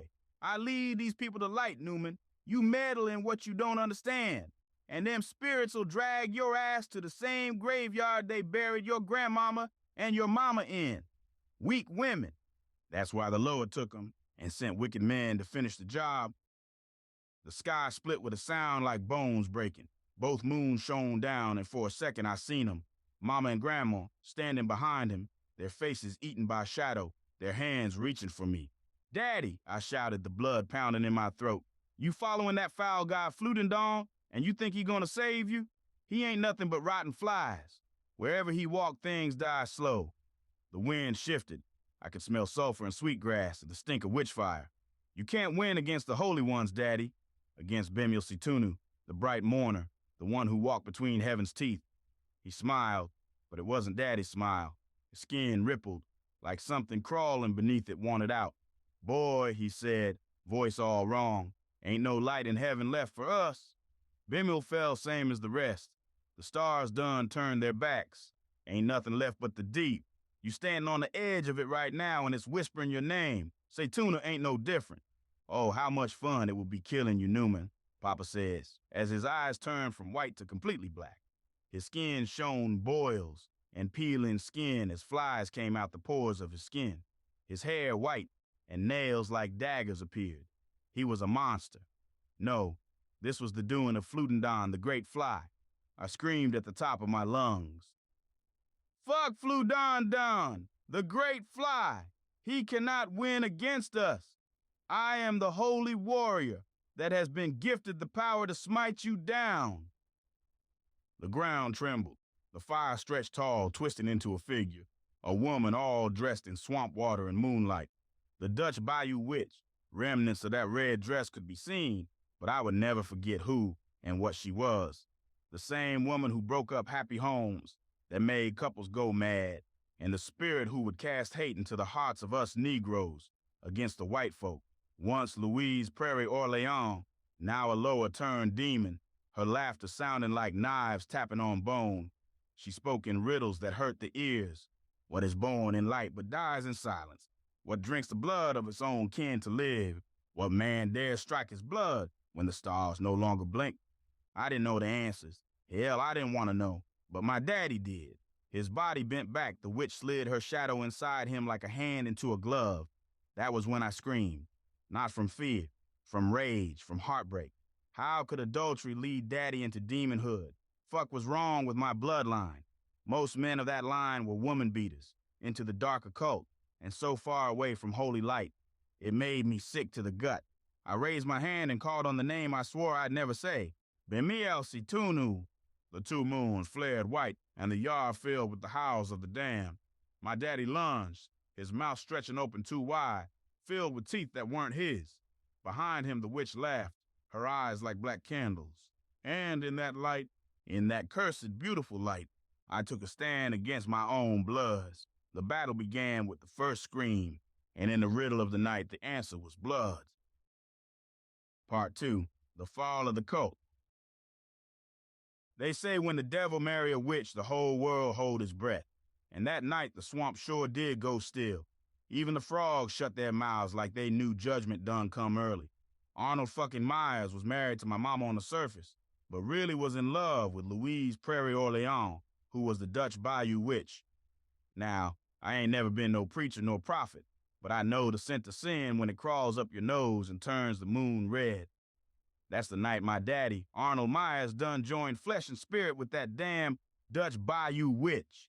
The same one folks say crawled up out the Giggaloon Soratana when the stars blinked wrong.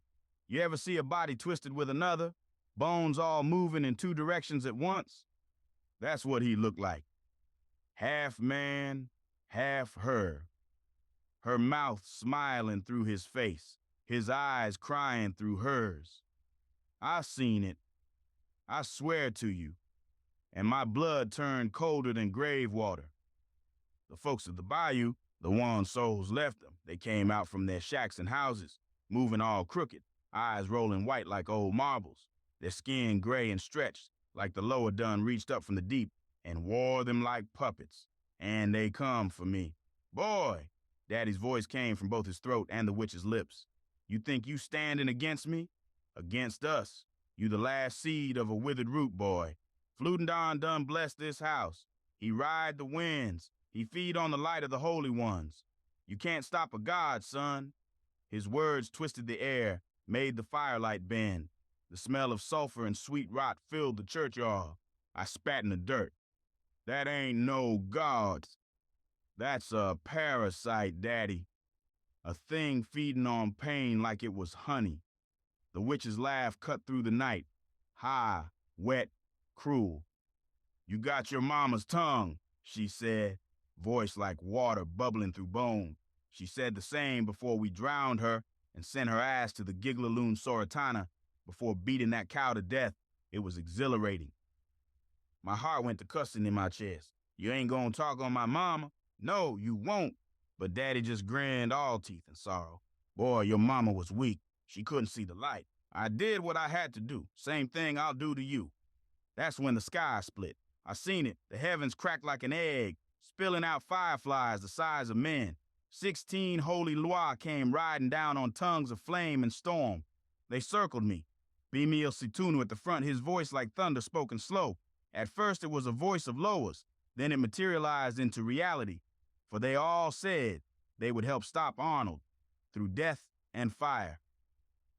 Newman Myers, Bimil Situnu said, the blood of the betrayed run in your veins.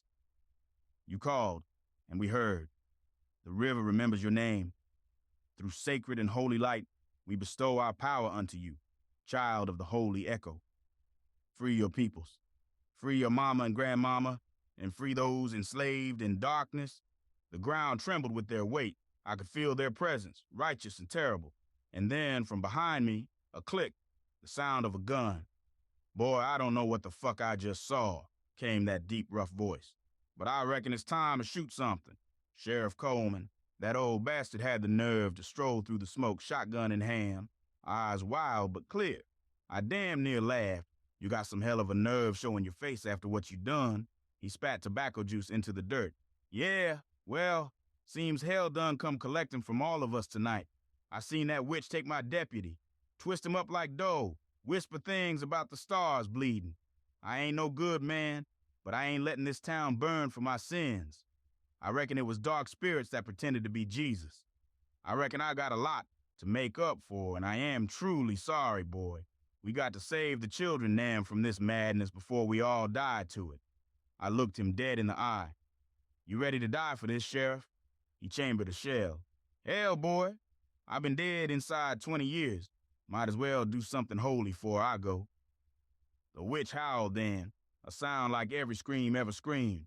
Her shadow spread, filling the trees, the sky, the whole world. She was huge, or was it my daddy? The entity in front of us now was horrid, and none I could recognize. Had to be at least 8 feet tall. Dagger for nails, with blood trapped beneath them. Double voices of the unholy ones. A grin that reached from earlobe to earlobe. It was an eerie feeling. Then the townsfolk came at us, moaning, bodies jerking as if they were zombies or hell something worse. The lower rose up behind me, their light carving through that black like knives through tar.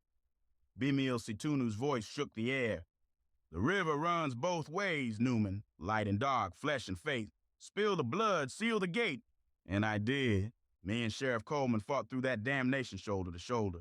Me swinging the machete the Holy Spirits themselves gave to me. The only weapon blessed to afflict harm to this hellish creature. Coleman firing round after round at the shadows that ain't had no shape. Every time a bullet hit one of them twisted folk, a scream went up that weren't human. Every time I cut through a shadow, another crawled out of the dirt. The witch laughed louder, the moons burning brighter. You fucking fool! You ain't none but a bug to the boot, stupid Newman. You ain't shit but a failed wannabe nigger cracker fucker. Damn waste. You will enter hell as we enslave you for eternity. We gon' send you to the swamp itself. The entity screamed with joy. Daddy, or whatever he was by then, came at me, his body splitting into two. His hands were black fire. You can't kill what's already gone, boy. I swung, but he caught the blade with his bare hand. Blood hissed like steam. As his blood splattered on my skin, it burned and sizzled. It hurt like a motherfucker. Boy, he whispered, leaning close. We ain't enemies. We the same. You got the dark in you, too. Feel it? That hum under your skin? That's Flutendon singing. And for a heartbeat, I did feel it. The hunger, the call of something older than God, deeper than death. The pull of the swamp beneath the stars that never blinked. But Bemil Situnu's voice thundered. He lies. The song you hear is not yours. It is the echo of the abyss. Choose, child of Myers. Choose who you serve. We mustn't falter in our duties to holy sacred light. Don't let your mama's death be in vain. So I did. And as I did, I felt all the power and strength of my bloodline and the lows. I grabbed Daddy by the throat and shoved that machete through both their hearts, his and hers, joined like rotted roots. Through sacred light of the spirits, you shall return as you did at birth. Pure and holy light. Your powers of unholiness are no more as I banish the Flutendon to other worlds unattainable for human reach. A parallel universe where he will suffer, where he will rot, where he is no stronger than an average man. I call upon the powers of all the lowest. Gede, Baron Samedi, Legba, Kalafu, Zaka, Dumbala, Ayida Wedo, Agwe, Ogun, Erzuli, Granbois, Loco, Simba, Siren, and Whale, Tijin Petro, and Bemiel Setunu. The witch screamed, Daddy howled, and the sky turned inside out. The moons collided, bleeding light across the bayou. The stars went still. The lower sang in a tongue that split my ears. And then silence. Absolute silence. When I came to, the church was burning. The folks lay dead or sleeping, I couldn't tell which. The witch's body was gone. Daddy's body laid on the ground, too. Just ashes and that smell of old rain and iron. Sheriff Coleman sat on the steps, blood soaking his hat, laughing like a madman. Well, hell, he said. Guess we reclaimed the church and bayou after all, boy. Well, can't call you no boy now. Newman, you are a man now, and I respect you. May whatever gods you believe in guide you into the light forever. I stood beside him watching the flames dance. The spirits will take their due, I said.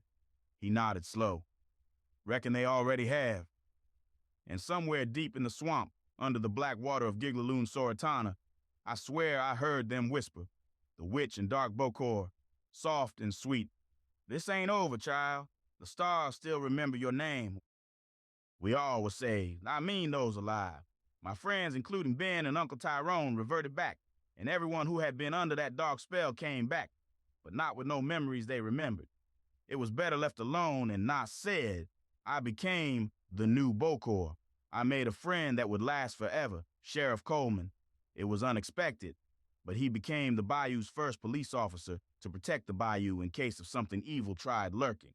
As fate would have it, when I banished the Flutendon, I opened a portal to an alternate universe. Not really different from ours at first, but ultimately it would change our world forever. He came to the swamp of the bayou where Flutendon, the witch, and the Dark Bokor stood. He grabbed Flutendon by the throat and laughed. Oh, yes, you will do just fine. The other two screamed to let go, but this did not matter. For what they were in front of was a man who sought death through artificial means, a man who sought evolution through artificial abstract ideas, a man who was familiar with Florida, but also held the title as a god. He looked like a sheriff, but wielded an axe while smoking a cigar. He had been to this planet before when he began the birth of the demon Willy, old stitches in the 1910s. His name was Bruce Odesky, a Nabucksian god, and wherever Bruce was, Sergio Webster wasn't too far behind. This was the story of my father, Pastor Arnold Myers, and the darkness he created. However, the sacred light will always protect the innocent. Be careful what you do in the darkness, for he might be watching. Flute and Don, the great fly. Until we meet again, reader, may the lower bless your travels.